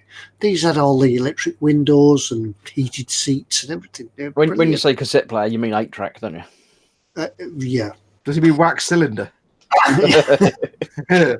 When you change your channel on the radio by pressing the button and it clicked the other button out. The radio. But it does say in here that the 1600 was one of the most reliable marques of cars available. This was in the sort of the early days of Nissan making their moves into the Western car markets. And I love these kind of old 70s era cars where they're just nice, simple designs, but they were actually quite reliable. So, and it's just something little cheeky thing about it. I quite like it. I like these kind of little kits. These are cars, sorry, these sort of vintage. It sounds weird saying vintage, but they are. They're almost 50 years ago. So, what's not to like? 1970s, yeah. 1970, yeah, almost 50 years, Ted. Scary. Almost 50 years. And anyway, what's not to like about a car with a matte black bonnet? It's instantly awesome. And I have to say, I can't tell if that's a photograph or a very good painting. I really can't tell. You never know. I think that's a photograph. The box artwork can be really good paintings. But it's 124th. You're not going to go wrong. It's a Hasegawa kit. It's going to be a good build. So if you like your rally cars, it's a chance to do a nice shiny car. But if you want to, you can weather it a bit. You don't have to make it nice and shiny. Keep that in mind. Yes, that's they were very reliable but horrible to drive. No, I've got to disagree with you. I thought they were an excellent car to drive. Mind you, my driving experience at the time, I hadn't driven a lot of other things, so I mean, I suppose you have to look at it in context. It's probably horrible to drive now. Yeah, probably. Yeah, no power steering or anything like that, is there? So think of what British cars were in 1970. They were like 1950s cars. No power steering, 4 gears. Yeah. What was a typical British car in 1970, Ted? Are we talking like Humbers and stuff from the 50s still? I suppose we are talking like the Escorts, and the Mini was still around, obviously. The first generation Escorts and Cortinas. Hillman Imp. Oh, we used to have a Hillman Imp. It used to get us to Blackpool somehow every year. I don't know how. But it's that era. They probably are terrible to drive now, but in the day, they were cheap and reliable. That's all you wanted. That's that one. Next up, we have it's the third one, whoever's buying it. This is the Jada 118th 1966 Batmobile with figures and working lights. Now, this isn't a kit. Oh, there is one red herring in this lot, by the way. I just want to tell you. This isn't a kit. This is a die-cast display model. It is, and what's not to like? It's the Batmobile. It's the 66 Batmobile. You need to buy it anyway, regardless. Whatever your opinion of everything else, you just need to get it anyway because it's massive. It says it's 1/18th diecast collectible, opening doors, detailed bat interior, opening hood with detailed interior, and opening boot. It's mixing its terminology there. Opening boot with bat computer detail, diecast Batman and Robin, high gloss black chrome paint finish, and working lights. It's got a few shots of it, and that looks absolutely epic. Does it have flames that come out the back? Yes, you can probably build that in. I want to know if it has the same wibbly wobbly suspension as the Matchbox toy, though, or the Corgi toy, because that was fantastic. Yeah, that was when you used to push along, didn't you? The little had the effect of the flame coming out the back. Yeah, but it had that wibbly wobbly suspension, which is probably quite realistic. But it looks wonderfully detailed. I would be tempted to get the car and stuff, and then strip down the two figures and repaint them so they're not shiny. But that's just me. But yeah, and it doesn't say how big it is, but if somebody can work out the scale of a 1/16th car, it's going to be about a foot long, I would have thought. But lots of details there. You got the back computer under the rocket launchers or the flare launchers, engine detail, nice cockpit. So there, a little bit of something different. It's not all model kits. Sometimes it's fun stuff like that. Is that a Kapow sticker on the box? No, it says Batman. Ah, right. But you do get two die-cast figures. I would be tempted to paint those, to strip them and repaint them. I quite like that. It's just, I'm going to guess somebody going. I don't know how long the car was in real life, but how big's a 1/18th scale figure? Not small. Oh, well, American cars in that area were about 200 foot long anyway. Yeah, they're ocean-going vehicles. And ocean-going suspension. So yeah, if you want to treat yourself, if you love the old Batmobile, because of course you love the old Batmobile. If you don't like the old Batmobile, the 66 Batmobile, then what are you doing? What are you doing with your life? Seriously, it's just the best car ever. And I love the 89 Batmobile, but it's not as good as that one. So there you go. A bit of a treat for yourself. It's not a kit, but it's just awesome to put on your shelf. Next up, we have the Tamiya 148th. Now, I've been looking how you pronounce this. If I remember rightly, it's Fiesler Stoisch. It's a Fiesler Stoisch. We've all been pronouncing it wrong in German. It's a Fiesler Stoisch. It's a Fiesler FI156C Stoisch. It's basically it's a 148th version of a kit we've all made as a kid. We all did the 172nd version of this. German aeroplane. Yep, it's a recon plane. It's a very light recon and personal plane. Occasionally, they would make it all the way to Scotland, perhaps on one occasion. If everybody knows what I'm talking, nobody knows what I'm talking about, but never mind. Was it Hess that did that? Was it Hess that flew to Scotland? I don't know. It was somebody, wasn't it? That one of Hitler's right-hand men that actually sort of escaped to Scotland and didn't really knew if he was giving himself up or doing something devious. He came across to sort of try and get peace, didn't he? Yeah, I can't remember who was it though. It wasn't. I'm sure the guys in chat will tell us. Yeah, they'll tell us. Was it what's his face? Not the Nepo's in saying yes. Yes. Jamie Bone says Hess was in an ME110. ME110. So was it the architect dude then whose name I've forgotten? It was somebody. It was one of the high-ranking officials that came over to. I don't know. Anyway, yes, he flew one of these. It's an iconic German World War II plane, but not necessarily a combat plane, more of a recon plane. Phil Kett's done the maths while we're here. He says he reckons that Batmobile will be about 12.6 inches long. So just over a foot long. Awesome. That's huge. It's massive. It's not as big as a big U-boat, but it's still big. Sergeant Bourne says that he pronounced this as Storch. Well, I ran it through Google Translate. It said Stoisch, which is Google Translate. So now I have to say, Ted, what are you seeing there that I'm seeing? Oh, jerry cans. Oh, Tamiya jerry cans. Tamiya jerry cans are like the Zaku beads of the non-Gumpler model making world. If you know what Zaku beads are, you know exactly how I feel about Tamiya jerry cans. So yeah, you get a photograph, you get a figure of a German officer who could be that chap. I'm just trying to think who it was. I can't remember still. Just at Foxx. It can't be an officer. He's not pointing. That's British officers that do that. Oh, sorry. Yeah. It's a Tamiya kit, so you know it's going to have exquisite detail and be a real nice build. It looks like Rommel, doesn't it? Yeah, but it's not. It might be. It might be the same figure. They've just it's too short for Rommel. It does have a full. It's not a curbside kit. It's got a full engine. It's quite nice. Non-operational. And it's funny how I've said this before. When I was a kid, I used to drool over the Tamiya paint jobs on their models on the boxes. Now I'm older and I can do it myself. They're not that great. I could paint better than that. They're keeping the lines. I could do that. Yeah. That's quite a nice box, though, isn't it? Yeah, it's a very nice box. Let's see. Has it got any blur? It says 202 millimeters, wingspan 297. Shows the FI-156's ability to take off and land in restricted areas. I don't know how the model shows that. Main wing joins the Fiesler, delicate body at the canopies, so on and so on. Choice of 3 kinds of canopies, belly tanks, and skis for winter. Ooh, you could make a ski version. For the many extra parts provided, you're able to build a FI-156C to your own liking. Choice of an open or closed embarkation hatch, as well as the position of the main wings, flap up or down. 5 kinds of markings for either General Rommel's embarkation plane. There you go. That's very Rommel. Or the Mussolini rescue plane. Yeah, they didn't do a very good rescue then, did they? Because it didn't work out for him. Comes in a milestone 100th, and then the text finishes. The perils of copy and paste. It's what it says in the box. You can see it says milestone 100th, and then it's hidden behind the other box. So you can see it's got a lovely interior detail, and it was a basic recon plane. Basically, it was a little private recon plane. It wasn't a combat-oriented plane. Got a gun. So that is the 148th Fiesler Stoisch. Translate told me Stoisch. I'll go with Storch. It looks a bit derpy, so Stoisch. Can you click on the picture of the boxes again? Yeah. Make the noise and everything. It looks like they've got a box and a sleeve. It's milestone 100th something. And then lots of very small words. Oh, there's something next to the 100th as well, but you can't. 100th edition, I think. Yeah, there we go. Okay, thank you. There you go. My pleasure.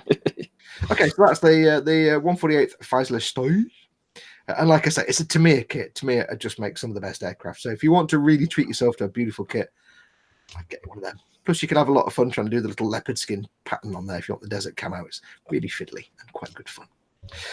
Anyway, last one we have. This is a little bit of silliness now. There's always a bit of silliness. You know how I work. Little bit of silliness we have. Look at that. Oh, they do a Oh dear. You may not know, but in the same way that Hasagawa do egg planes and Mong do chibi tanks and stuff like that from the world of whatever it's from, I've forgotten now. Aoshima do little chibi Thunderbirds. They've got a whole range of all the different vehicles. It's not just the Thunderbird 2, but I'm going to put one in. But yes, we have a little chibi Thunderbird 2. I think I could see a Christmas build coming on. I know we're all doing the same paint job though, but look at that. Well, no, we'd have to do a different one each. Someone would do 1, 2, and 3. It looks like a potato with rockets on the back. I love it. And it's adorable. I'm assuming it doesn't give any information, but I'm going to guess it's probably a very simple push fit kit. That just says if it had a face, I'd pinch its cheeks. Oh yeah, because you wouldn't put a shark mouth on that. It would have an adorable dolphin mouth or an orca mouth or something, wouldn't it? It would just be a sort of a slightly derpy. I'm assuming it's not very large. It could be 3 foot long for all we know. Lord Barclay said, "Oh, bless." Oh. It's just adorable. When Hayward says, "I want," I think people think this should have been number 3 in the list. Yeah, it's $9.99. It's going to be. I don't know if it is, but I'm going to guess it's a little push fit kit. If not, it's going to be a very simple glue kit. I'm going to make a hazard a guess and say it's probably pre-colored plastic, but again, I don't know. Dave it's not unicorn horn. Yeah. Dave Cardboard says it needs a unicorn horn. Unicorn horn. Paint pink. Unicorn. Somebody should go on Macross and put some legs on it to put it in Gearwalk mode. See what happens. Yeah, it looks like. I've been doing a load of Warhammer. It looks like a squig with rockets on the back. I can't get past. It looks like a bomb squig with rockets. Norman Long says, "I need one." Well, they have. I don't know how many they've got in stock, and as we always say, because these little chibi ones always go down really well. If any of these do tickle your fancy, especially this little spud here, if any of these do tickle your fancy, get it. What they do, Ted? Just slap it in your basket. Yeah, get it in your basket, but don't leave it to the end of the show. We don't know how many they have in stock, and it's not yours till you part with your hard-earned and pay for it. As soon as you pay for it, it's yours. Yes. If it's in your basket, you haven't paid for it, somebody else can order it and take it out from under you. So if you want any of these, get it in your basket, get it checked out while you're watching the show. We don't know how many they've got. They might have 3, they might have 100. So, and they do have a whole range of the Thunderbird vehicles. So go and check them out. All these Aoshima mini Thunderbirds. There's got a whole range of them. I've seen the little Thunderbird, the rocket one. Was that Thunderbird 2 or something? The boring rocket one. One was a rocket, wasn't it? It's like a little stubby thing. Yeah, It's quite adorable.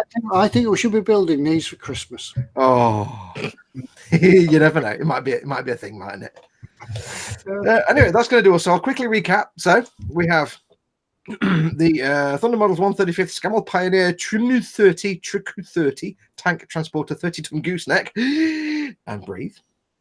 We have the Hasagawa 124th and Nissan Bluebird 1600 SS. Is that because it's Shelby Cobra? I wonder. Anything to do with Shelby, do you reckon? Moving on. Next, we have this awesome 35-foot long Batmobile because it's 18 scale, so it's 18 times smaller than the real one. So it's probably about 35 feet long. It's a die cast. It's not a kit. But you can repaint the dudes. We have the Tamiya Faceless Sturge, the 148th Faceless Sturge, and then, of course, we have the little Thunderbird 2, little squidgy. Who's a little Thunderbird? I've just got all squishy now and everything. I'm gonna have to look them. I'm gonna have to look them up. So I think Skylar would enjoy building one of them. I wonder. Oh yeah, Skylar would love it. It almost looks like it's got a cockpit on it, but does she know what Thunderbirds are? No, I don't know. She does, but who cares? Yeah. Anyway, there we go. So that's what we've got tonight. Do you want to unlock it from me, Tedward? Is that just before you go? Is that a clip? Does it say if it's a clip kit or it doesn't say anything? It doesn't actually say. Not that I can read. Don't know. There's no description on it, so I don't know if it's a push fit kit. It probably would be, but it might be a glue kit. But I don't know. Aoshima aren't known for their non-glue kits, but I don't think it'll be a particularly complicated build. Yes. Oh, have you unlocked it from me, Tedward? It's unlocked from you. I shall return to the screen of sharings and unshare the. There it is. Yeah. Right, so there you go. An exciting bag of things there. Yeah, bag of things. So, as always, we said there was a theme. So, everybody ready? Don't do it yet. What was the theme? Go. Yes. We had a few answered just before I said go there. We did. And the first one that said it after I said go was Greg Riley 135th scale models that says birds. Birds. The theme. Birds. Or as I like to call them, shouty dinosaurs. I started calling them that for some reason. It's just stuck now. So Greg Riley 135th scale models are well done. You have won yourself a big fat eModels sticker, Mr. E sticker. So what you need to do is send an email to ted@emodels.co.uk and say, please send me a big fat Mr. E sticker, and we'll send that to you. Include your name and address, because we're not psychic, obviously. If that was birds, where was the chicken? I did a search for chicken. Nothing came up that I was going to use. So the chicken is still around, by the way. Model making chicken is still with us. We need to see model making chicken on the show one week. I am shocked that you didn't have a puffin in there either. Michael Jackman said, "Bat is not a bird." I did say there was a red herring. I actually said it while I was showing the Batmobile, purely by coincidence. But I did say there was a red herring. I just couldn't not show that Batmobile because it's awful. Yeah. Now we're all picking fault with Fox's what's in store. There was no chicken. There was no pumpkin. It's a bat, not bird. Yeah, you have to. Bat is a mammal. Yes, I said there was a red herring. Dave Colwood says number wang. That's number wang. Although Skullfish does say robin, which is a bird, so technically it is a bird. Yeah, you see. Get away with it. Yeah, you've only just thought of that, haven't you? Admit it. I've only just thought of it, but that's what I had in my mind all the time. There you go, Steve. Oh, cool. Well done. It's what was I going to say? Never mind. Yeah. So Greg Riley, 135 scale models. Has he won it? I don't think he's won anything before, has he? He's not named. I've not seen him in chat before, I don't think. Yeah, well done. Yeah. A new viewer, but well done. You've won yourself a big fat sticky. Who turns it next week? Not right. Who did it last time? Does anyone in chat remember who did it last time before the bank holiday? Because it feels like ages ago. I think it was you, wasn't it, Chris? I think it was me. I think it was. So that means it's Ted's turn next week. Yay, Ted's turn next week. Is it my turn? Just don't remind me. Unfortunately, next week I won't be here. Are you going to have a bone in your leg again? You've not sorted that out yet. Ford's picking. Turn it off. I'll have to think up something real by texting for next week. Yeah, so you do next week, and the week after I'll do it. Yeah.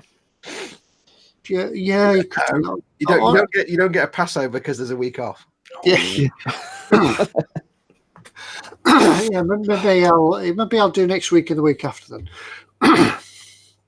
Michael Chapman, he said he bought a bat detector for his birthday last week. Cool. Oh, actually, when it gets to summertime, I can stand on our patio at the back and we can actually see bats whizzing around. It's quite nice. Yeah. Cricket bats and stuff. My missus can't stand them, but I quite like bats. I think they're a wonderful little creature. They're amazing to watch when the sun's just going down and you look out, because we've got loads of trees around the back of the house.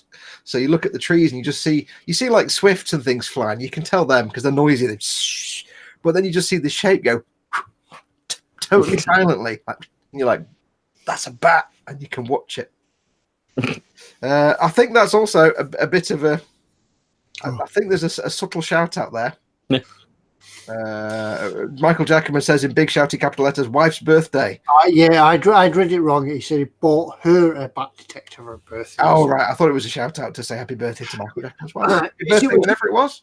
It was a birthday last week, so happy birthday, Michael Jackman's wife. Yes, only a week late, but hey, it's better than Royal Mail. They'd be a lot later. Or is it one of these presents that you buy for the wife that you really want yourself? That'd be a train set. Or a scale electric. Yeah, I've got your scale electric. The day your baby son is born, you buy them a scale electric. Oh yeah. Yeah, I bought you this Dora. Super GJ says, Mr. Fox, great job on that silly U-boat build. Got some great ideas. Thank you. Pleasure. Yeah, you might have missed it. I think you were doing a what's in store when he came in. He said, Super DJ, hello everyone. Just want to give a props up to Mr. Fox on his silly build U-boat. Hey, well, if you like that, you should be watching Colin's AT-AT or ATAT build. Yeah. I'm going to say both because the two halves of the Star Wars fandom that say 80-80 or AT-AT, and if you say one, not the other, people kill babies and eat animals and shoot. Yeah, I'm happy with either. I'm going to say both. Yeah, I'll have to watch it. I might get educated on Star Wars. You should watch the Star Wars, Ted. Mm. But yes, you should watch Colin's series because it's going to be. I know what he's going to build, what he's going to make it into. It's going to be a special custom build, and it's going to be fantastic. So you'll learn a lot from that as well. Yeah, I will get around. Yeah, I've got a lot to catch up on. I've been away for a couple of weeks, so I've got a lot to catch up on. So yeah, I shall binge watch everybody's live streams and video. Michael Jackman says no, she's wildlife mad. Mrs. Don't miss Spring Watch. I have some wildlife news from my house. You remember last year we had the hedgehog, and that seems to have gone off somewhere else now. This year we seem to have acquired the bees.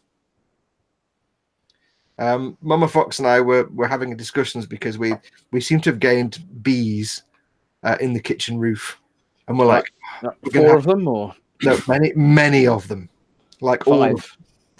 And we're like, we're gonna have to call someone to come and remove the hive, and it's going to cost thousands of pounds because take the roof apart and that and the other. And we're like, oh, and then we kind of sat and watched them for a bit and realized, oh wait, they're not honeybees, they're bumblebees. And then we were like, oh, in that case, never mind, they're fine. We'll leave them there. So we got a bumblebee nest in our kitchen roof, and it's brilliant because you can see them all going in and out. What do they do then? Well, if they were honeybees, your ceiling would collapse and it would just destroy your kitchen roof. But you get honey. You get honey on your head when the ceiling collapsed. So I read it, if they were honey, because I read into it and it says if it's a honeybee nest, it can come back each year and you can get up to 6 liters of honey, and it's only a drop ceiling in the kitchen, so it would just go through that. So that's why we were thinking we're going to have to spend a fortune. And it can cost several £1,000s to get it removed and relocated somewhere. You don't kill them; you just get them relocated somewhere else, and rebuild all the ceiling. But when we realised it was bumblebees, they're much smaller nests, only about 100 bees, and they don't do any damage because they don't make honey. And it's like, oh, in that case, we'll just let them live there, and we can sit. If they don't make honey, what do? They just buzz around all day. They make honey for they use the nectar for themselves. They don't have a reserve of honey. I don't think I think I'd have to look at it. I can't remember. But it's the bees we've got to protect, isn't it? Because they pollinate the plants, and without the bees, everybody dies. Yeah, well, we looked it up, and it was basically saying if you've got a honeybee hive, then you need to contact someone to take the hive away and relocate it. You can get the counselling to kill them all, but that's a really bad idea because bees are awesome, and you don't want to do that. So if it's a honeybee hive, you have to get them removed because they can damage the house. But it said in all the things I read, it said if you've got a bumblebee hive, awesome, you've got a really rare thing in your house. You can enjoy the bees, and they won't do any damage. Just let them do the thing. So yeah, we've now got a little colony of bumblebees, and when it gets to autumn and they all die off, we'll just seal it up and they won't come back. So TK's Models, another modding tonight. For a while, hope you're keeping well. 2K, thanks for coming in. Lord Barkley III says, go on Facebook, find beekeeper to come and take them away for free. Most beekeepers won't touch bumblebees; they'll only touch honeybees because beekeepers can't keep bumblebees. Yeah, I mean, you're saying about it costing thousands, but that was more about restoring the roof back to where it's not necessarily the fee for coming and taking them away. There's 3 types of things. There's beekeepers who typically don't remove hives because they've already got hives. There's a few companies that will remove them and put them somewhere nice and then rebuild the wall or roof or whatever for you. That's where I saw one where they had a hive in the chimney, so they took the chimney off, got rid of the hive, put the chimney back, $8,000. Yeah, so. And they'll do all the building work, or sometimes you'll have to get people in separately. And then there's one company that they'll take the bees, but they actually home them on their field. They've got loads of hives, and then they use the honey to sell. Like they make products out of the honey and then sell it. That's how they make the money. But most beekeepers will be like, I don't need more bees, and they won't touch bumblebees because you can't hive bumblebees. They don't do anything, so you can't really move bumblebees. No, they will always just say, just leave them. They won't do any harm. They'll just do their thing. They're quite. What's the word? They're not aggressive or anywhere. They're just like doing their own thing. So we just sit and watch them. It's kind of cool. Are they there forever, or do they might go away and not come back next year? Or when it gets to autumn, every single bee in the hive dives off apart from the queen. Actually, might stay or might go, or the queen. Typically, they don't return to the same nest, but they've been there for a few years, so we think it's a different one each time, perhaps. Oh, right. Or they just happen to be coming back. But yes, they all just die off. All the bumblebees you see are females. They don't have a sting. Well, I'm getting quite used to doing building work. I'll come and shift it for you and do it. Come and move it. There you go. $7,000. I'll do it for a pot noodle and a pint. It's sorted. Dave Colby asked if insurance covers it. They don't do any. Bumblebees don't do any damage, so you're fine. They'll just go. They're only there for a few months and they go away. So Christopher C says, make sure they're not carpenter bees. They will destroy your wood. No, they're fairly obviously white-tailed bumblebees because they're like big fat round things with a white butt, and they go, "Where's the hole?" They're kind of adorable. They look just like that Thunderbird too. They're quite adorable. I've just been looking at the eModels email bag, and Greg Glady sent his address in for his sticker that he's won. He lives in Ambleside, so you can actually, if you want to call down the jetty, you could just pop round, couldn't you? Yeah, pop round, come in the jetty, and I'll hand the stickers over for you. So you're not too far away. We've got a question from Stephen Hill Harris, which came in via the emails. He sent a picture of what's he working on? An Airfix short Sterling plane. We can't obviously show you the picture. It's a beautiful paint job. He's got it beautifully painted, all the decals on.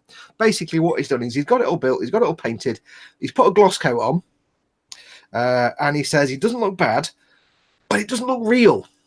He says the surface details are mostly raised rivets. I have acrylic and enamel washes, oil paints and weathering powders, and all the thinners and solvents to go along with them. Please help me make it look used.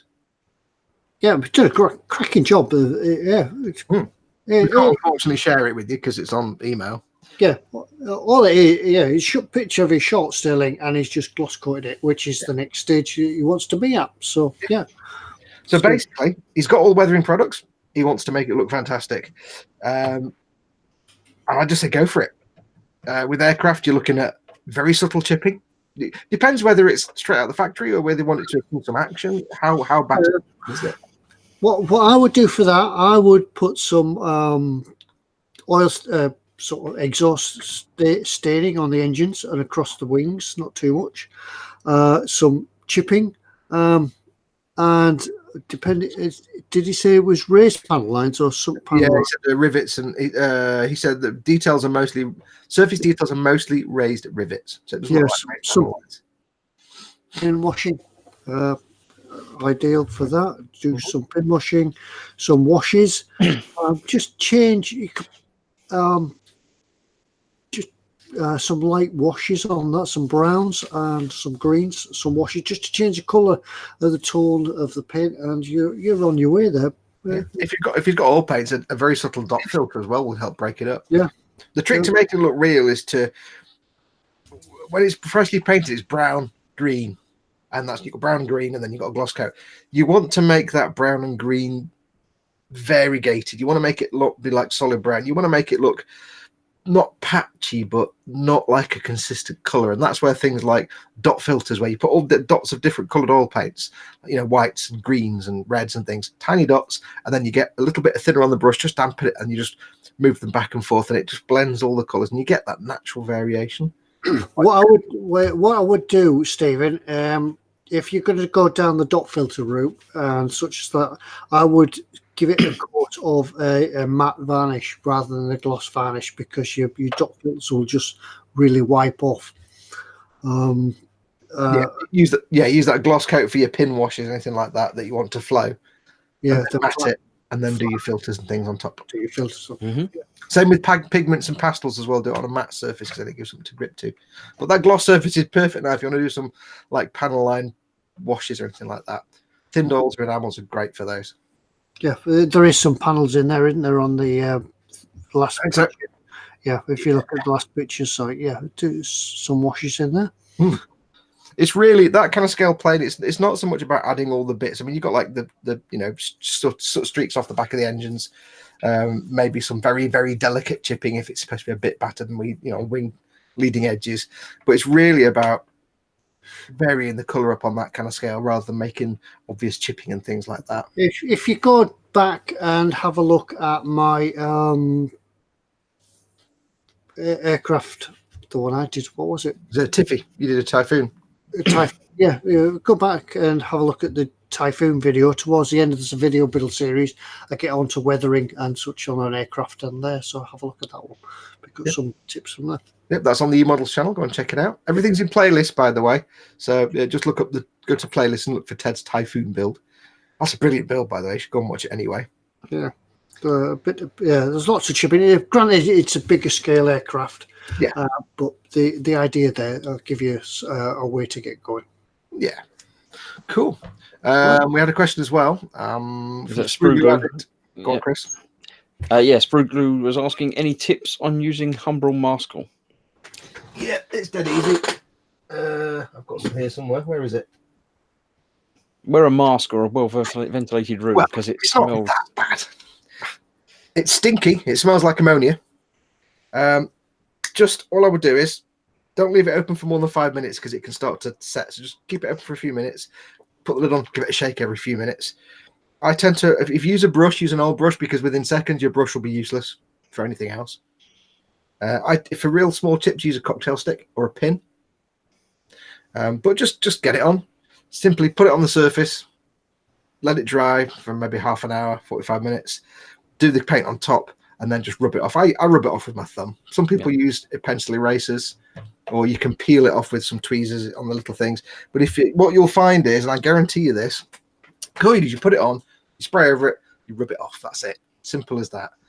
I guarantee you, when you come to finish your model and you want to take a nice photograph to put on Facebook, you'll get it ready, you'll take a photograph, you'll put it on Facebook, and you'll go, I've just seen a little bit of Maskell that I hadn't seen before. There's always a little bit that you miss. Yep. But again, you just rub it off with your thumb. So when you finish the model, just give it a good rubbing with your thumb and get it all off. But yeah, it's good fun. It's a dead simple way of doing big chips. Doesn't work so much on big scale models, so little tiny planes like 1/44 scale, 1/72 scale planes. It's not really to that scale. This is more like your 1/35 and larger scales to make chipping effects. He says, how do I mask cockpits with it? I never have. You don't. Don't even try. It's no good for doing straight edges at all. What I would suggest it with that is mask your cockpit with masking tape, and then just use the Maskell just to fill in the little gaps where you might have missed a corner or something like that. But if your cockpit has a nice raised frame, if you go and watch, did you do it on your Tiffy build, Ted? I can't. Yes, I think I did. Yeah. Like we said a minute ago, Ted's Typhoon build, or my Revell Colonial Viper build on the eModels channel. Again, it's a playlist where you've got the canopy, and you put tape all over it, and then you remove you use a knife to cut around the edge of the frame, and you pick the frame away, and you're left with the tape over the canopy. It's dead easy, but don't use masking fluid for straight edges because it's not. It's designed for unstraight, wobbly edges. It's great for camouflage and stuff like that. And if your canopy does have raised frames on it, you want a brand new scalpel blade. Yep. Not an X-Acto or anything like that. Try a Swan Morton scalpel, and it's really fine, delicate work to sort of. It's not hard. It takes a little bit of practice, so maybe get a crappy old throwaway kit and have a practice on the canopy on that first. It's just a case of cover the whole thing, trim it, peel the frame part away. It's dead easy. I did it on my Viper, and Ted did it on his Tiffy, so go and check those out. I think I did a whole episode on it, I think. He says he's building the 1/72 Airfix Lancaster and masking the Nightmare. That's maybe not that easy. What I do in that case then is I do it in a diorama and throw a tarpaulin over the. It's been worked on. Yeah, have the canopy broken and smashed and thrown away. Yeah. Another option then in that case, and you want to test this before you do it on the real thing. There's two other options you can do there. One is to use very, very tiny bits of masking tape and just use it to slowly fill in each panel of glass. So imagine you've got a pane of glass like that, and you do a bit of tape there, bit of tape there, bit of tape there. It's a pain in the bum. It takes forever, but you can then slowly fill it in. Or just try doing it and trimming around. It might work. Another method to do is test it on a different clear piece you're not going to use, like on a bit of the sprue. But if you're using water-based acrylics, and I've done this on Gunpla builds, if you don't put primer on the plastic sometimes and you paint over it, like brush paint over it, whatever, you can then go back later with a cocktail stick and just gently remove the paint.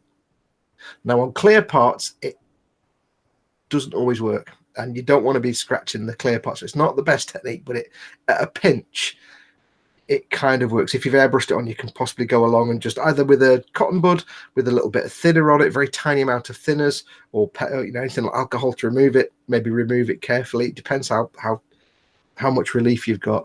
But yeah, those kind of really small fiddly canopies, that's just fiddly.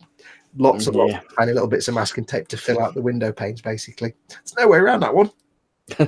I mean, try it with just a piece of tape and cutting out the frame parts first, the way we do on the bigger models that me and Ted do in our videos.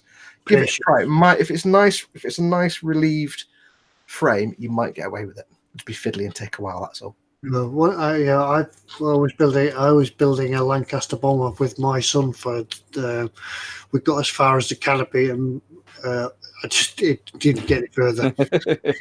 The two things I would say though, if you're doing canopies, you want to use either Tamiya masking tape, because it gives you a nice crisp straight edge more often than not. Don't use bog standard masking tape or decorative tape. You'll have a piece of tape that's got an edge like that. It'll be rubbish. Use some nice Tamiya masking tape. Or if you can get some, I don't recommend it. It's ridiculously expensive in the UK, but parafilm is a medical film that you can put over it, and it sucks down, and you can cut round it, and then you just peel it off when you're finished. It's ridiculously expensive though, so I don't recommend that. Yeah, Michael Brown said parafilm. I've heard is good. I've got some, but not used it yet. Yeah, parafilm, like it's a medical film they put over a wound. I think they use it for like instead of stitches. I don't know, but it's not adhesive, but it sticks down.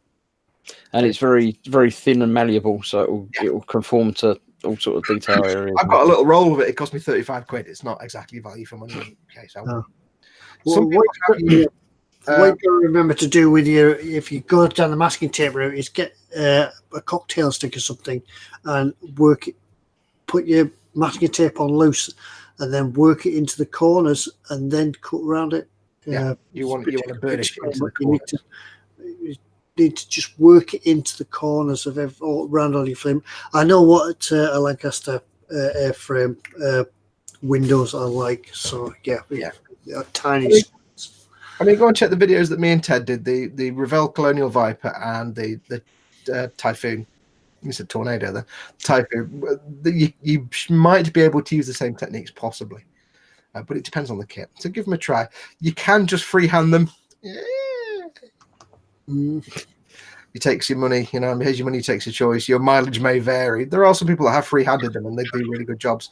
And that's again where if you can scrape the paint off it, you might get away with it, but there's no guarantees for that. So right. What else have we got? Some giveaways to do this week? Yes. Yeah, we'll do some stickers, shall we? I think we've got some questions in the email bag. Are we doing a double sticker giveaway? Sticker. Doing two and right, yeah, we've got a question this week. Yay. Hello, Andy Johnson.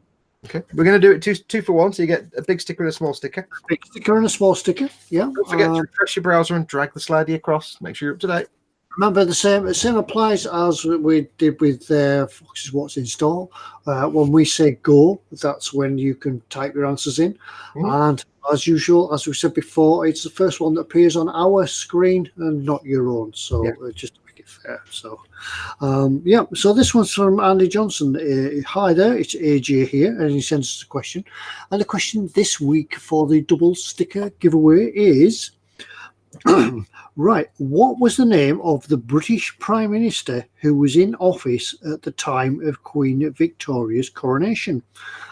So who was the Prime Minister when Queen Victoria was crowned? Go. Might have to Google this one, unless you're a historian or... We could take a name or a title. Ted was there, so Ted remembers, no doubt. Sprue Glue said Ted.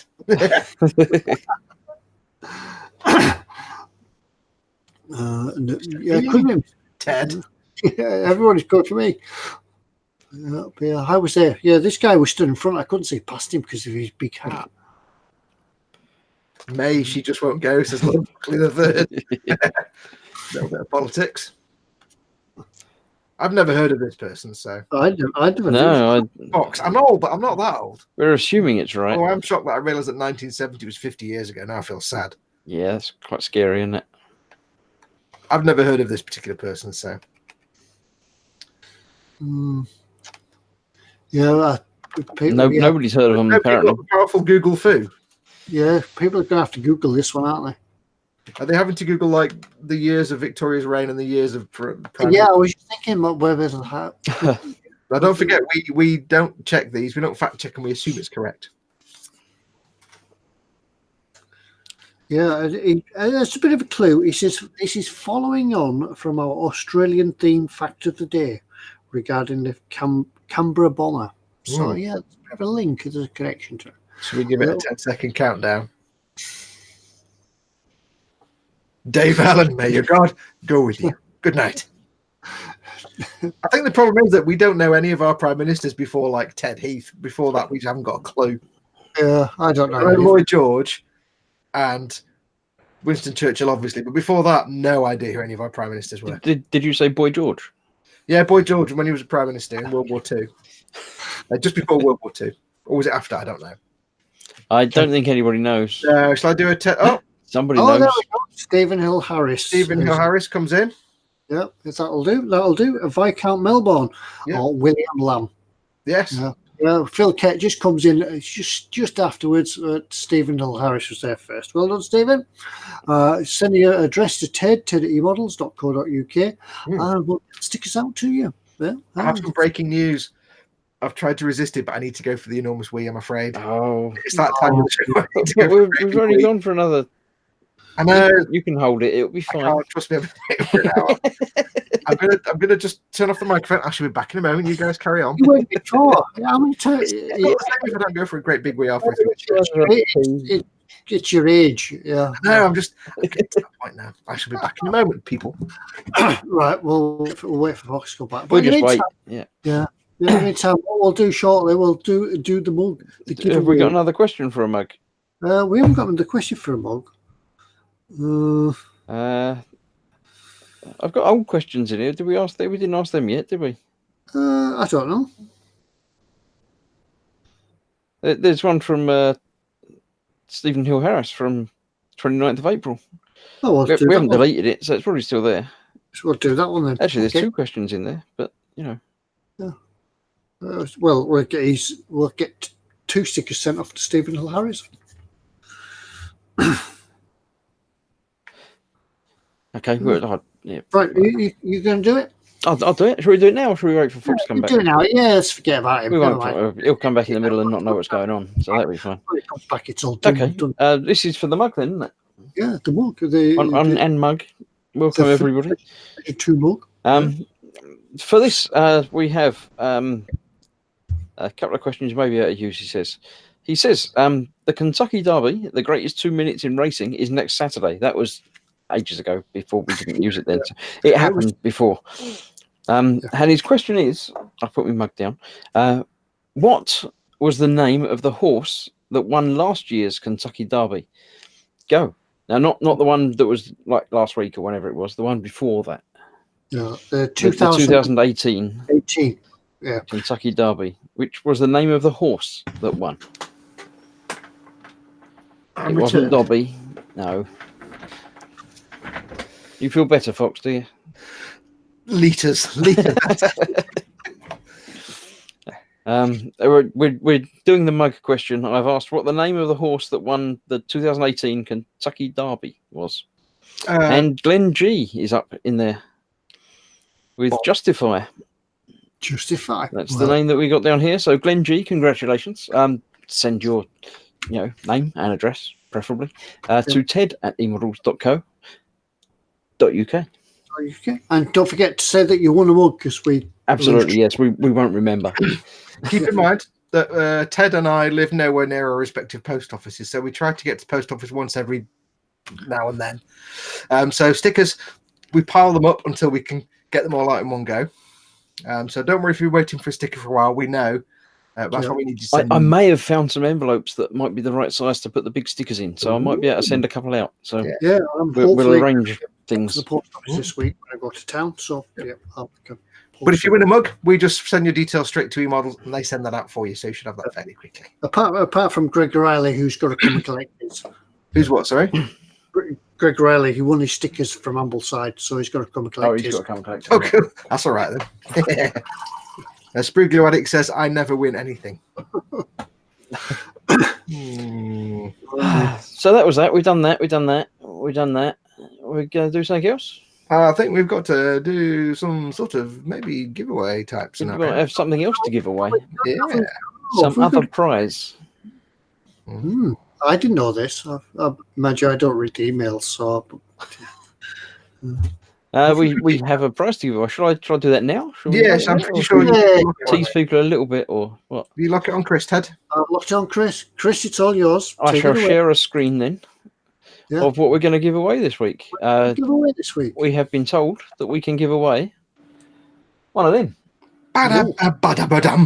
Which is the Italeri 135th World of Tanks. We did some World of Tanks earlier, didn't we? Talking about them. The P2640 limited edition. What do we know about it? We know it's worth £29.24. Well, it's worth £32.50. eModels are selling it for £22.25. Isn't it a computer game? This one, World of Tanks. Yeah, World of Tanks is a realistic sort of computer video game. Yeah. I think my son's got this. I have had a go at it and been disastrously bad at it. So I've just left it. You want to play World of Subs? That's what you want to play. Yeah, but you don't get many subs going across the Ardennes. That's the difficulty. They get blown up quite quickly. There's World of Ships or something similar. It's on the same lines of this, and I wasn't very good at that. This is the limited edition box. It contains one model kit, one tank guide, one poster, World of Tanks decals, and an invite code and a bonus code, obviously, for the game. Oh, so so 26 tons of tank. This apparently. Anders Ericsson says it's very addictive. He's got 18,000 games in by now. And Philly says, "Me too, Ted. I got smashed real fast." Yeah, I could. I try to play these computer games as I would play them in real life. You know, be stealthy and sort of hide behind things and sort of dart from cover to cover.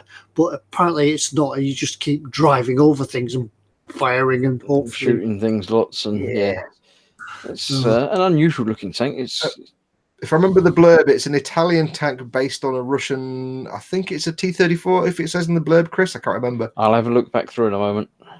Which is why it looks kind of not like an Italian tank. Spriglo struggles with Sonic the Hedgehog. Yeah, I have that. Trust me, everybody who watched that video the other week with the new trailer struggles with Sonic the Hedgehog. Wow. Resembled the Soviet T-34. That's it. I almost remembered it. The gun of the P2640 was good for a medium tank, and the armour, strong by Italian standards, was unfortunately riveted. That must be bad. Nevertheless, went in full mass production. So yes, that's what we're giving away this week. So we need a thingy for people to put in the comment, not in the comments, in the chat.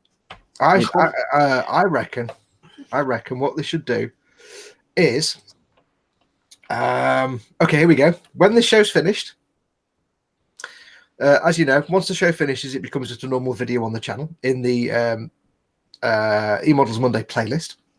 All you need to do is add a comment to this week's show once it's a video and not a live stream. You can't do it now because it's a live stream. Now, as you all know, I love tagliatelle. Tagliatelle is my favourite pasta by far because it's fantastic. It's like big fat udon but flat. I need you to tell me something that's better than tagliatelle and why in the comments. Okay, not tank related then. No, Italian related. Tagliatelle. Yeah, tagliatelle. So either that or just some amusing thing about Italy. Apparently, my camera's stopped working now. Your camera seems to have fallen over. I don't know. If you refresh your browser, you should. No, it's all right. Did you press a button? I pressed the button, but I shall be coming back momentarily, no doubt. Yeah, so just put a comment. Either just tell me what something that's better than tagliatelle, Italian food, or just something amusing about Italy. Keep it nice. We know what you're going to think about typing. Don't be nasty with it. Amusing and nice, not amusing and nasty. But yeah, that's what you need to do. Put a comment on the video. In reality, just put a comment on the video is all we need. Yeah. And we will pull a winner at random next week. Yeah, because that's what the random comment picker does. It will just pick a comment at random, whatever it says. Yeah. It certainly will. Oh. So that's what you can win next week. It's unusual to see an Italian tank. You don't get a lot of kits of Italian armored vehicles, do you, really? Because I guess there weren't that many of them. Well, they gave up halfway through the war anyway, didn't they? Yeah, I don't know. You don't see a lot of Italian armor, unless most of it was just German, I guess. And then a few were just made out of bits of tractors and stuff. And a few people have asked, Mike Jacobs asked about the gallery winner. We're not doing one this month because the bank holidays have messed it all up. Yeah, it's all because we'd have to do it again a couple of weeks later. So we're not doing one this month because the bank holidays have made a mess of the whole scheduling. So we'll do one next month as normal. Yeah, right. On that note, Chris, by the way. What? Sorry, what? Are you still locked on Chris? Oh yeah. Are you? No, it's on you. Okay. What you looked at me for? No, we're just waiting for you all to come back from the toilet. That was ages ago, Ted. You need to refresh and drag your slider. Oh, right. Yeah, anyway, I think it's about that time again when it's time for bed. Yeah. Got to be up early in the morning to go and open the museum up and get back to work. Well, thank you very much for joining us. We seem to be on and off all the time this week, this past few weeks, but we will be here next week, and then we'll be off the week after that. But join us for the win. Woohoo! Another bank holiday on the way. Yay! And holidays. Right. So that's it. Don't forget to comment on the video. It'll take a little bit of time just to render itself and come up in the playlist. Hang on, Ted. Before we go, we've got a fun fact from Frank Burge.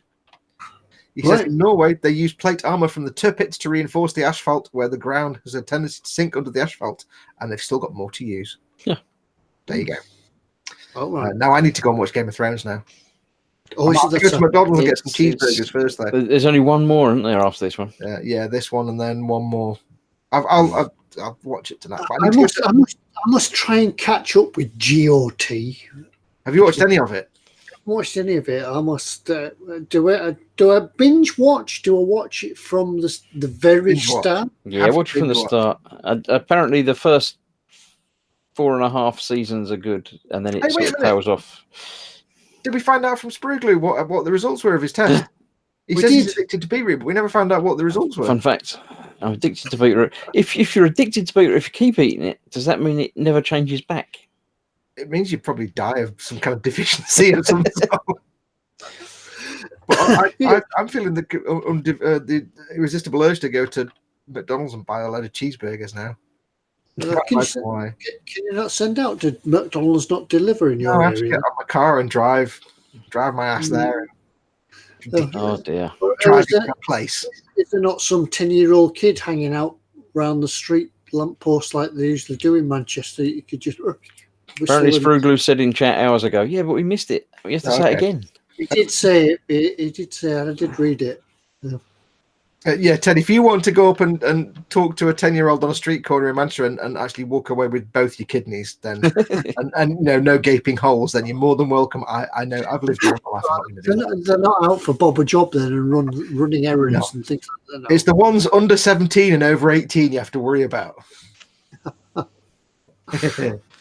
TK says no spoilers. I take it that was regarding Game of something vaguely spoilery, I think. Yeah.